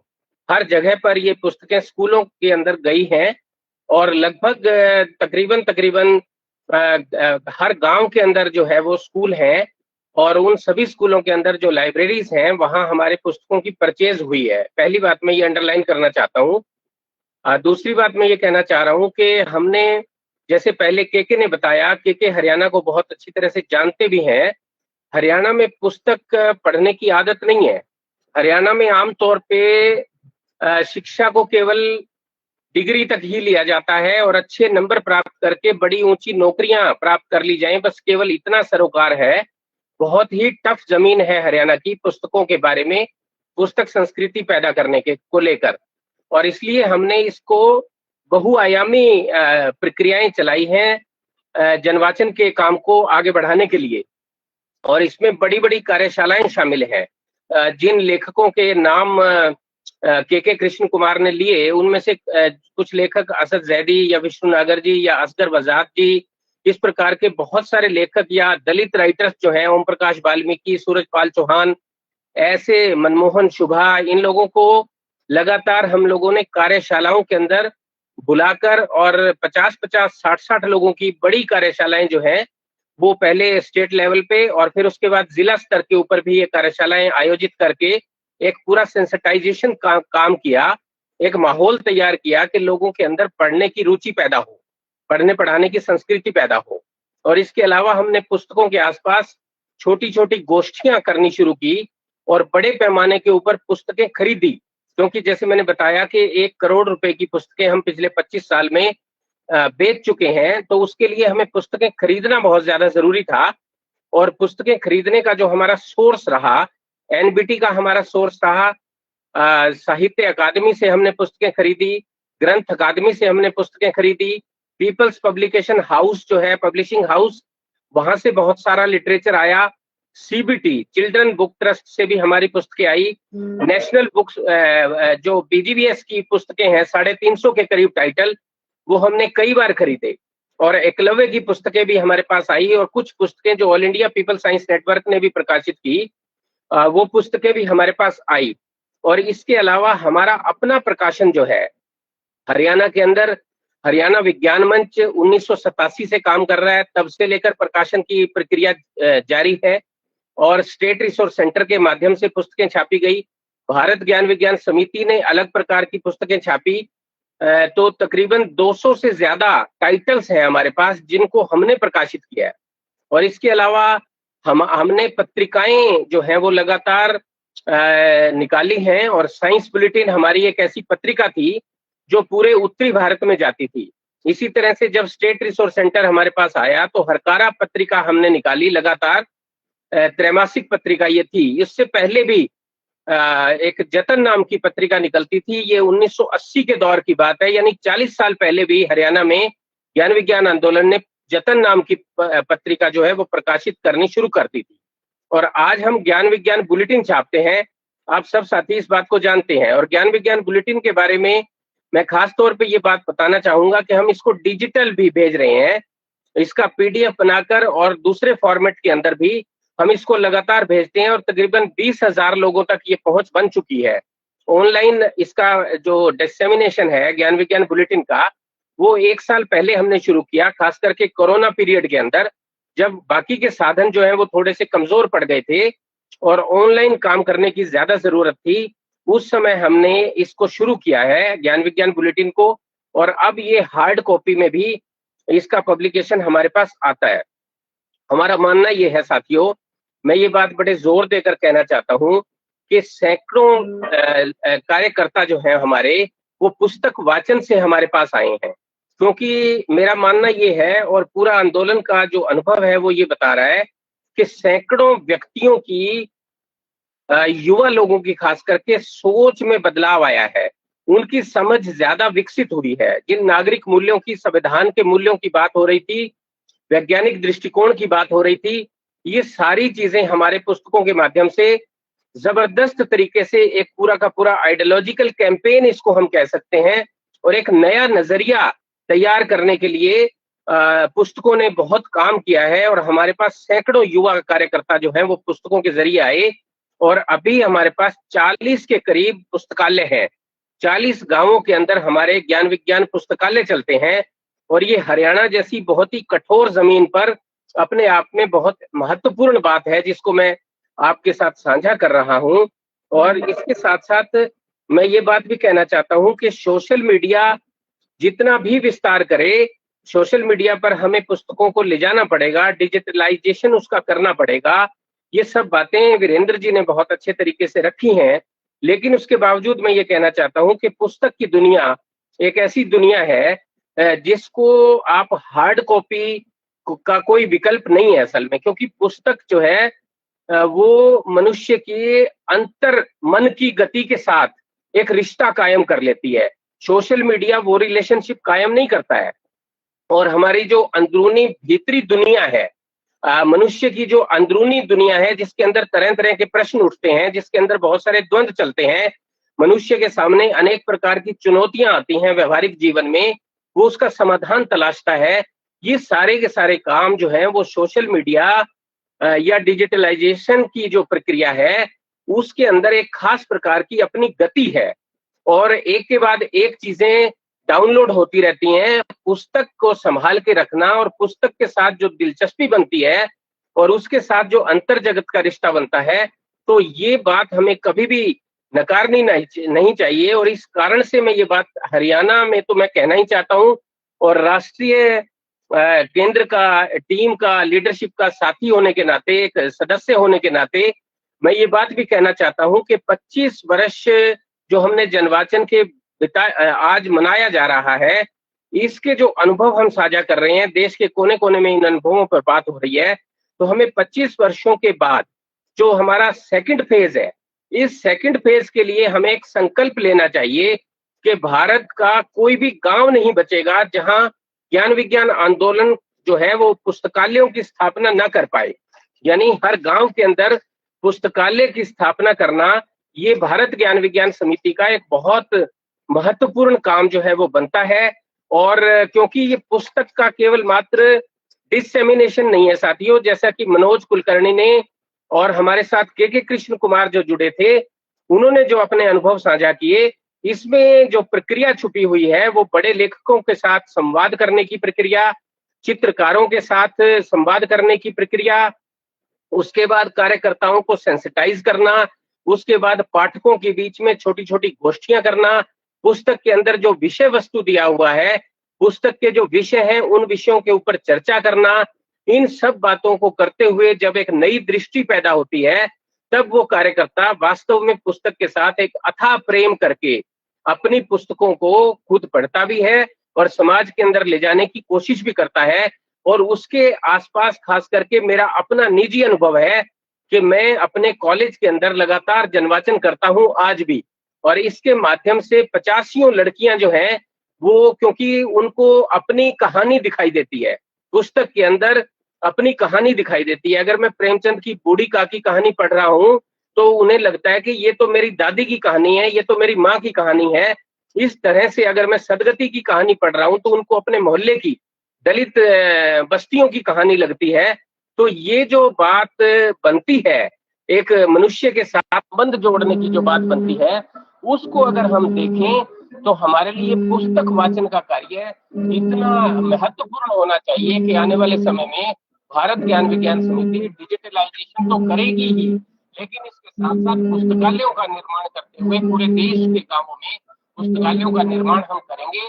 और क्योंकि पुस्तकालय हमारा जो है वो एक प्रकार का चेतना केंद्र बन जाता है, और मूल्यों के लिए वो केंद्र इतना महत्वपूर्ण है कि हमारे तमाम कार्यकर्ता गांव के अंदर एक नई चेतना पैदा करते हैं, नई ऊर्जा का संचार करते हैं। इसलिए ये पुस्तकालय जो है ये मल्टीपर्पज एक्टिविटी का सेंटर बनता है, और इसको हमें जरूर अपने एजेंडा के ऊपर 25 साल के बाद दोबारा से लाकर अगले 25 वर्षों का हमें एक लक्ष्य निर्धारित करना चाहिए आज के दिन, तभी हम ये आज की बातचीत को बहुत अधिक सार्थक बना पाएंगे। धन्यवाद जिन साथियों ने इस बात को सुना, और हमने नेशनल सेंटर से जिस तरह से इसका आयोजन किया उसके लिए आपने तत्पर तुरंत प्रभाव से हमें रिस्पॉन्स दिया, तो हम आपका मैं आपका आभार व्यक्त करता हूँ। और हम ये संकल्प दोहराते हैं कि हरियाणा के अंदर और बाकी राज्यों के अंदर हम गांव-गांव में पुस्तकालय आने वाले समय के अंदर लेकर जाएंगे। धन्यवाद सर। धन्यवाद प्रमोद जी, आपने बहुत महत्वपूर्ण सुझाव दिए और ये सुझाव जो है वो हरियाणा की ज़मीन से उभर के आए हैं और हम इनका बिल्कुल एक अच्छे तरीके से इनका प्रयोग जो है अन्य राज्यों में करेंगे। साथियों, हमारे बीच में 2 और साथी हैं जुड़े हुए, मैं उनसे भी अनुरोध करना चाहूँगा कि वो भी अपनी बात रखें और कोमल जी राजस्थान से हैं और जीयानंद जी हिमाचल से हैं। इससे पहले कि मैं जीयानंद जी को बुलाऊँ, मैं चाहता हूँ कि कोमल जी जो काफ़ी देर से जुड़ी हैं, वो भी अपनी बात इसमें साझा करें, क्योंकि वो काफ़ी समय से जो है वो समता के साथ जुड़ी रही हैं और ज्ञान विज्ञान आंदोलन की एक वरिष्ठ साथी हैं। कोमल जी। हाँ, और टुनमुन का फोन आया था आंटी के लिए, मैं अब मीटिंग में। कोमल जी। वही खोल रही हूँ मैं। चलो मैं गाड़ी छोड़ के आ जाऊंगा। हेलो। हाँ जी, हाँ जी, बोलिए। हाँ,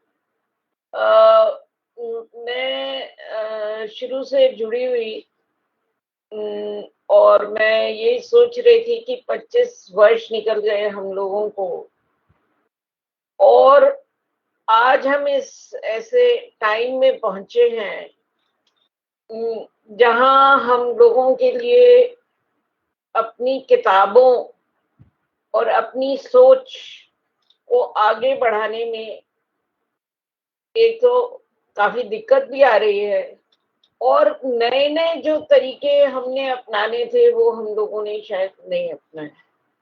मुझे ध्यान है कि जब जनवाचन शुरू हुआ था तो हमने राजस्थान में बहुत काम किया था।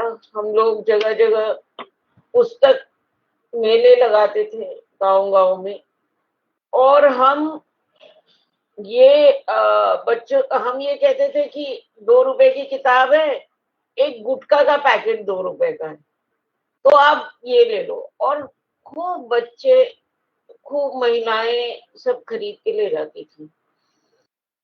और मुझे यहाँ तक ध्यान है कि जैसे वो थी एक 3 बेटियों की माँ, हमने ये ऐसा एक प्रोग्राम रखा था कि जहाँ हमारे एसएचजी ग्रुप्स थे तो वहाँ लोग पढ़ते थे ये किताबें। तो एक वो 3 बेटियों की माँ किताब थी, उसको वो भ्रूण हत्या पे थी, शुभा ने लिखी थी। उसको देख के, उसको पढ़ के महिलाएं रोती थी, इतना इन्वॉल्वमेंट होता था और औरतें हमको बताती थी कि उनके साथ क्या गांव में गुजरता है और किस तरीके। जैसे हम एक बार एक ऐसे गांव में पहुंचे जहां पे ना लड़कियों को मार दिया जाता था, तो औरतों ने बोला कि वो 3-3 दिन टॉयलेट नहीं जाती हैं, बच्चे को पकड़ पकड़ के रखती हैं क्योंकि अगर वो जाएंगी तो वो बच्चे को मार। तो इस स्थितियों में हम लोगों ने काम किया, लोगों को जोड़ा और उस दौरान बहुत कुछ हम लोगों ने अचीव किया, बहुत किताबें बेची। इनफैक्ट हमारा जो बीजीवीएस का ऑफिस है, हमने जो खरीदा वो बेच के ही खरीदा, हमने इतनी किताबें बेची उस दौरान। तो अब वो सब याद करने में बहुत अच्छा लगता है और बहुत ऐसे लगता है कि वो टाइम एक ऐसा टाइम था ना। पर उस टाइम को लेके हम बैठ नहीं सकते हैं।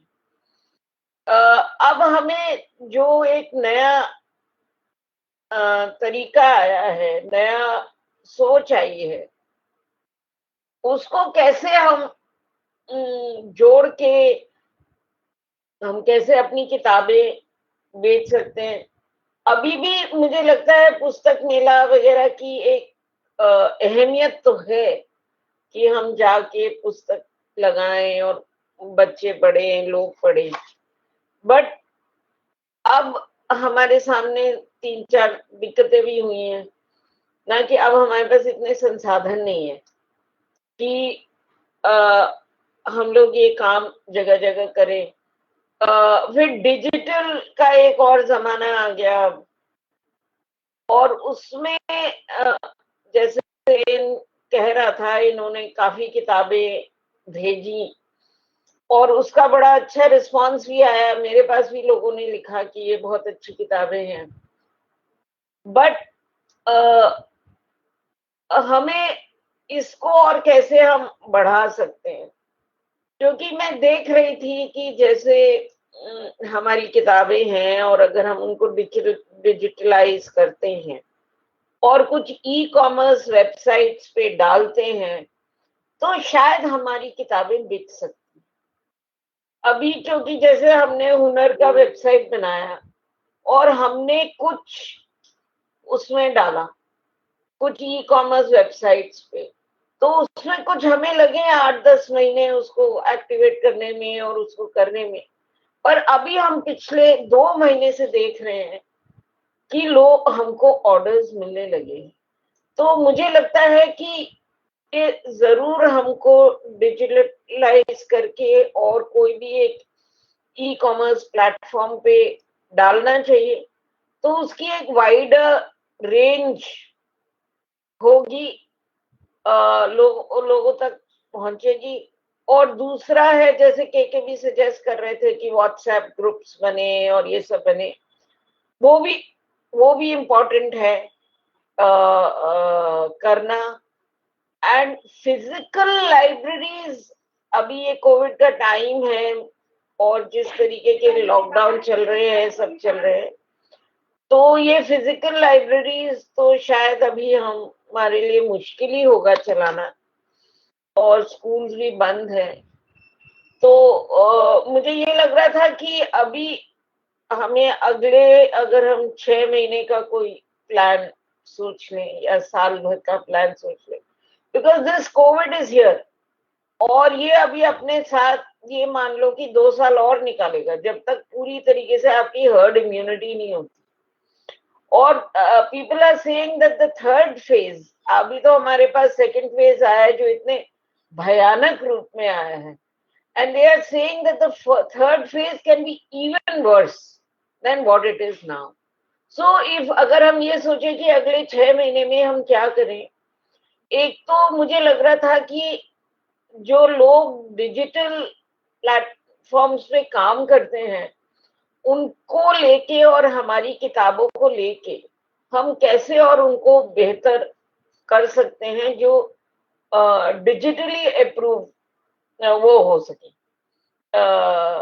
आकर्षक ना। And we can select, maybe you select good 20-30 books, सारी में मत करो, आप 30 बच्चों की अच्छी किताबें लो और उनको हम अगर 30 या 50 ले लो, और उनको अगर हम प्रॉपर डिजिटलाइज कराएं, ये नहीं कि पीडीएफ कर दिया हमने ऐसे, there has to be some way of doing it, so we should get some professional help and then maybe put it on some e commerce website. क्योंकि ई कॉमर्स वेबसाइट पे जब हम monitor करते हैं तो एक जने को इसी में ही लगा रहना पड़ता है कि भाई आपके पास ऑर्डर आया, आपको वो करना है, वो करना है, वो सारी चीजें रहती हैं। तो मुझे लग रहा था कि और इसमें थोड़ा पैसा भी लगता है, तो वो भी हमको देखना पड़ेगा कि from where we can raise some resources. And I think for 6 months we should do something like this. आप एक छोटी सी कमेटी बना लीजिए या ऐसे लोगों को ले लीजिए जो इसमें बहुत एक्टिव रहते हैं इन सब चीजों में, सोशल प्लेटफॉर्म्स पे। बिकॉज जैसे अभी हम देखते हैं कि फेसबुक प्रमोशंस ही होते रहते हैं लोगों के, तो वो हमारे लोग भी कर सकते हैं फेसबुक प्रमोशंस, क्यों नहीं कर सकते हैं ना। इंस्टाग्राम प्रमोशंस होते हैं ना। अब जैसे हमारे हुनर में वो एक लड़की है, वो करती रहती है प्रमोशंस, तो ऐसे जो हमारे यंगर एक्टिविस्ट हैं, maybe I don't know Viplab और somebody like और ओपी, तो ये इस तरीके का अगर कुछ हम सोच सकते हैं तो मुझे लगता है कि ये जरूर हम थोड़ा सा आगे बढ़ेंगे। आई थिंक आई थिंक ये इससे ज्यादा तो मैं अभी नहीं सोच पा रही हूँ कि इसको आगे बढ़ाने के लिए हम क्या कर सकते हैं, बट डेफिनेटली बहुत जरूरत है कि हमारी किताबें, और हमारी किताबों को देख के प्रथम वगैरह सबने इतनी किताबें निकाली ना. We were the pioneers in this, and look at them how they are selling their books now, and we are not selling our books. तो जरूर हमको ये सोचना चाहिए. Thank you. और तुम्हें क्या बता सकती. It is nice, very nice कि आपने ये मीटिंग रखा, और बहुत दिनों बाद हम काफी विचार कर रहे हैं अपनी किताबों को लेके. And we should also think of some new topics like maybe covid. अब बच्चों की पढ़ाई ही चौपट हो गई इस टाइम पे ना, तो maybe we should think of some new books also. ठीक, I think thank you.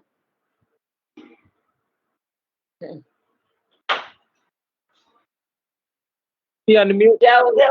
आवाज नहीं आ रही. ओपी अनम्यूट कीजिए. ओपी जी, कोमल जी आपका बहुत बहुत धन्यवाद, और आपने बहुत अच्छे सुझाव रखे, और निश्चित तौर पे हम डिजिटल पुस्तकालय की तरफ भी बढ़ेंगे.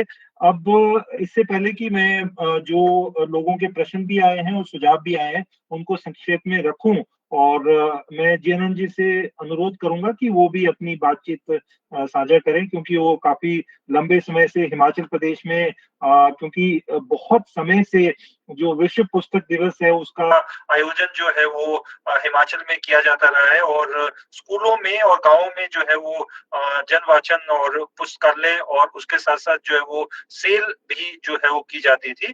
तो मैं अनुरोध करूंगा जिया से कि वो अपनी बातचीत रखें. जिया.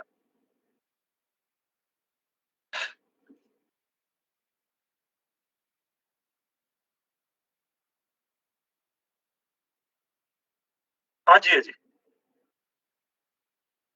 जिया, जिया आप जुड़े हैं?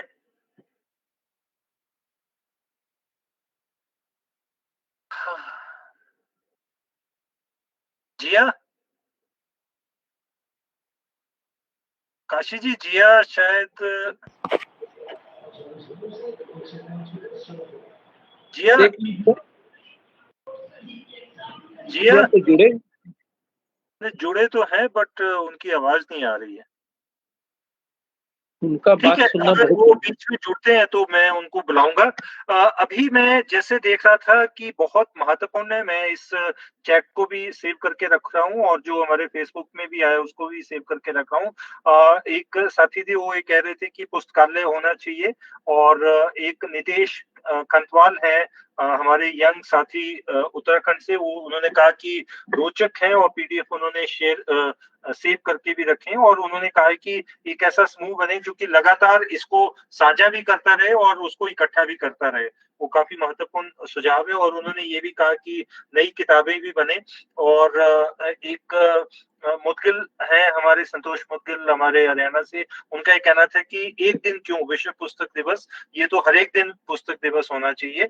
और साथ में के बहुत महत्वपूर्ण सुझाव आ रहे हैं. मुझे समय की कमी नहीं होती तो मैं के को दोबारा बुलाता अपने अंतिम रिमार्क्स के लिए, पर उन्होंने बहुत सारे सुझाव दिए हैं कि नई किताबें बननी चाहिए, और हर एक भाषा में एक ऐसी किताबों की लिस्ट बने जिनको हम एडप्ट कर सकें. और उन्होंने सपना दिखाया है कि 1 लाख ग्रामीण पुस्तकालय नहीं, वाचनालय, ये हमारा टारगेट होना चाहिए. तो के हम आपको बिल्कुल एक विश्वास दिलाना चाहते हैं कि हम धीरे धीरे जो है वो 6 महीने का, 1 साल का और अगले 5 साल का कार्यक्रम बनाएंगे, और निश्चित तौर पे 1 लाख गाँवों में हम वाचनालय को खोलने का प्रयास करेंगे. जो अभी तक बातें आई हैं उसमें 5-6 चीजें बहुत महत्वपूर्ण है कि एक नई किताबें बनने की प्रक्रिया हो, पुरानी किताबों को रीडिजाइन करने की भी एक प्रक्रिया चलनी चाहिए, क्योंकि जो पुरानी किताबें हैं वो भी रीडिजाइन होनी चाहिए. वो दूसरा है. तीसरा जो है मुझे लगता है कि हर एक राज्य अपने राज्य से 5-6 किताबें ऐसे आइडेंटिफाई करें। जैसे मैं झारखंड में बात कर रहा था, काशी जी से मैंने अनुरोध किया था कि झारखंड का जो इतिहास है, वो किताब जो है वो हमारे लिए बननी चाहिए। वो एक लेखक साथी हैं, उनसे मेरी बात भी हुई थी। तो अगर हर एक राज्य अपने राज्य से 3-4 ऐसी किताबें निकाले कि और उसको हम राष्ट्रीय केंद्र पे अडॉप्ट कर सकते हैं कि जो वहाँ की संस्कृति को, वहाँ के हिस्ट्री को, वहाँ के कल्चर को, वहाँ के बातचीत को और वहाँ के संघर्ष को जो महत्वपूर्ण है और वहाँ की दिक्कतों को, वहाँ के संसाधनों को बताएं, वो भी एक निकल सकती है। वो तीसरा एक काम है। और चौथा जो है, एक रिसोर्स नोट बनाने की जरूरत है डिजिटल तौर पे, जहां पर एक डिजिटल नोट हो, जहां से जैसे मान लीजिए उसमें वीरेंद्र भाई की बहुत महत्वपूर्ण मदद रहेगी कि हम एक डिजिटल लाइब्रेरी बनाएं जिसमें पर्यावरण की अलग से हो, बच्चों की अलग से हो, इतिहास की अलग से हो, मतलब 50-100 किताबें पीडीएफ की हर एक फोल्डर में हो, जब भी जिसको जो जरूरत पड़े। अंतरिक्ष की अलग से हो, अलग-अलग क्षेत्रों की अलग-अलग से हो, तो वो एक डिजिटल लाइब्रेरी या डिजिटल रिसोर्स सेंटर हमारे को बनाने की जरूरत है। और एक मुझे जो केके की बात से निकल के आया है कि books from the below process शुरू होना चाहिए, वो बहुत महत्वपूर्ण है। मैं हरियाणा के साथी हैं, उनसे मैं बात कर रहा था कि हरियाणा में बहुत जगहों पे जो है वो संघर्ष हुए हैं। जैसे उत्तराखंड में मैं गया था, तो वहां पर आजादी के बहुत सारे संघर्ष हुए हैं, बहुत सारे बातें हुई हैं। उनको भी अगर समेटते हुए हम छोटी-छोटी अगर किताबें बनाएँ, हर एक राज्य से जो है वो गाँव की कहानी, एक गाँव की कहानी क्या है, वहाँ के क्या महत्वपूर्ण है। तो मुझे लगता है कि ये एक करने की ज़रूरत है। ये 5-6 चीज़ें जो हैं अगर करें, और एक जो 4-5 जो इसकी लेयर्स हैं, ऐसा नहीं कि किताबें बना देना ही पूरे तौर पे सक्षम होगा कि हम किताबें बना देंगे, वो अपने आप बिक जाएँगी। नहीं, किताबें बनाना एक है, किताबों को डिज़ाइन करना और उसको चित्रांकित करना वो दूसरा है। तीसरा जो है उसकी सेल और डिसेमिनेशन का बहुत इम्पोर्टेंट जो आता है। चौथा जो है प्रमोशन का, वो भी एक अलग से है। और पाँचवां जो है जनवाचन का, और छठा जो है पुस्तकालय स्थापित करने का। ये 6 प्रयास जो है एक साथ होने पड़ेंगे। किताबें भी बननी पड़ेंगी, उनका प्रमोशन भी होना पड़ेगा, और पुस्तकालय भी खुलने पड़ेंगे, और उनका सेल और डिसेमिनेशन भी होना पड़ेगा। तो मुझे लगता है साथियों, ये बहुत महत्वपूर्ण चर्चा रही है। मैंने सिर्फ बिंदुओं को समेटा है जो कि अभी फेसबुक के कमेंट्स में भी आए हैं, और जो साथियों ने भी कहा है उसको मैंने समेटा है। अंत में मैं अनुरोध करूंगा, जियानंद जी आप हैं क्या? जिया जिया काशी जी वो नहीं जुड़ पा रहे हैं। मुझे लगता है कि आप समेकित करते हुए अपनी बात को, जो हमारा जनवाचन का आगे आने वाले समय में प्लान भी है, उसको रखते हुए और साथ में धन्यवाद करते हुए इस पूरे फेसबुक लाइव का, जो कि पिछले 2 घंटे से चल रहा है, और जो मैं देख रहा था 184 शेयर हुए हैं, और कोई 12 राज्यों से तकरीबन 12,000 लोग इसको अभी लाइव देख रहे हैं। तो एक बहुत विस्तारित तौर पे इस कार्यक्रम को अभी लाइव के तौर पे देखा जा रहा है। तो मुझे लगता है कि आने वाले समय में जो संगठन की योजना है उसको भी आप रखें, और धन्यवाद भी करें सभी साथियों का जो हमारे रिसोर्स पर्सन है, और जो हमारे 12,000 के करीब जो हमारे साथी इसको देख रहे हैं, उनका भी धन्यवाद करें। काशी नाथ जी।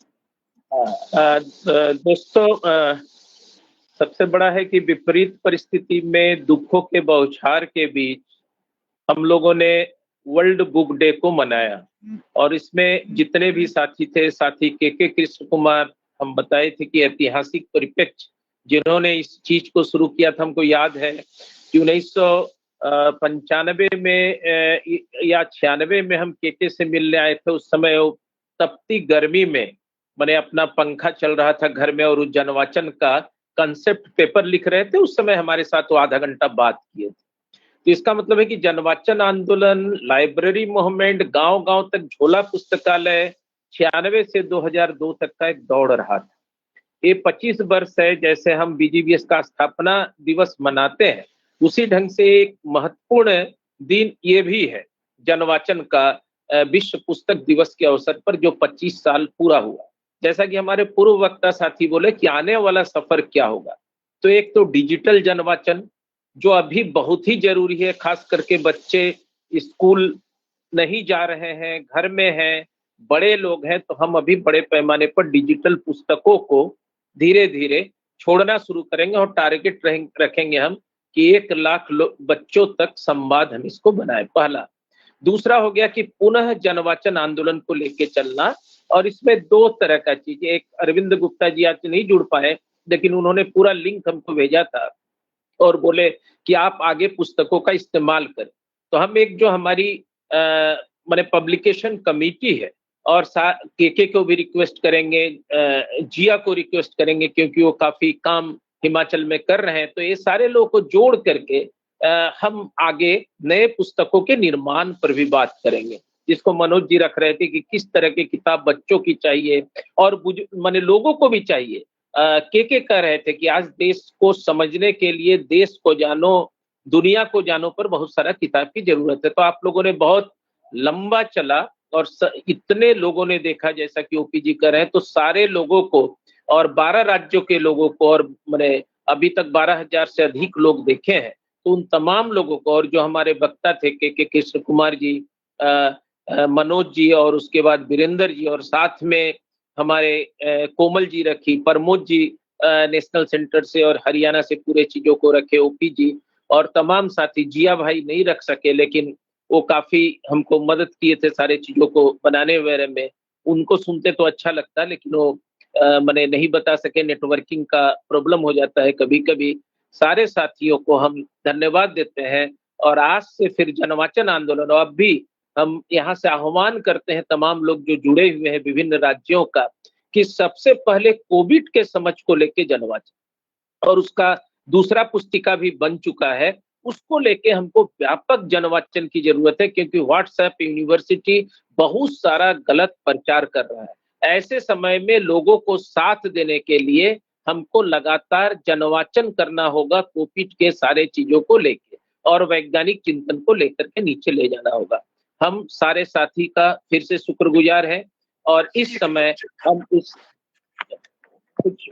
समय हाँ, अभी ओपी जी रखेंगे। हम लोग जो दूसरा कोविड का दूसरा पुस्तिका है, बुकलेट, वो हमारी तैयार हो गई है। हम ओपी जी को कहेंगे और के आ जाएं, इसको विमोचन करें, डिजिटल विमोचन हो जाए। सारे साथी थोड़ा सा अपना अगर खोल लें, फोटो दिखला दें अपना चेहरा, तो सारे लोग इसको माने हम विमोचन करते हैं। इसे डिजिटल विमोचन हो रहा है इस बुक का। ये 2nd एडिशन है हमारा। अभी का जो परिस्थिति है उसमें कोविड का, इसमें आप ओपी जी 2 शब्द रखिए, और हम चाहते हैं कि के आ जाते तो काफी अच्छा होता। प्रमोद जी हैं, के हैं, मनोज जी हैं, सारे लोग आ जाते तो काफी अच्छा होता है इस डिजिटल विमोचन। साथियों, जो साथियों काशी जी ने कहा, ये कोरोना वायरस पे जो विशेषांक 10वां है, और कोविड-19 का खतरा सभी को है, जो भी हो, जहां भी हो। इसका विमोचन करने के लिए मैं के को आमंत्रित करता हूं, और इसमें वायरस के बदले हुए स्वरूप के बारे में, इम्यून सिस्टम और संक्रमण के बारे में, क्यों टेस्टिंग जरूरी है, कॉमन कोल्ड, फ्लू और कोरोना संक्रमण के अंतर को समझे, अनुभव जो है कोरोना काल में घर से बाहर निकलना और लौटना, मास्क के बिना ना निकलें, पोस्ट कोविड, जिनको कोविड हो चुका है, उनकी देखभाल के लिए क्या हो और इसकी आवश्यकता क्यों है, और भ्रांतियां और सच्चाइयां।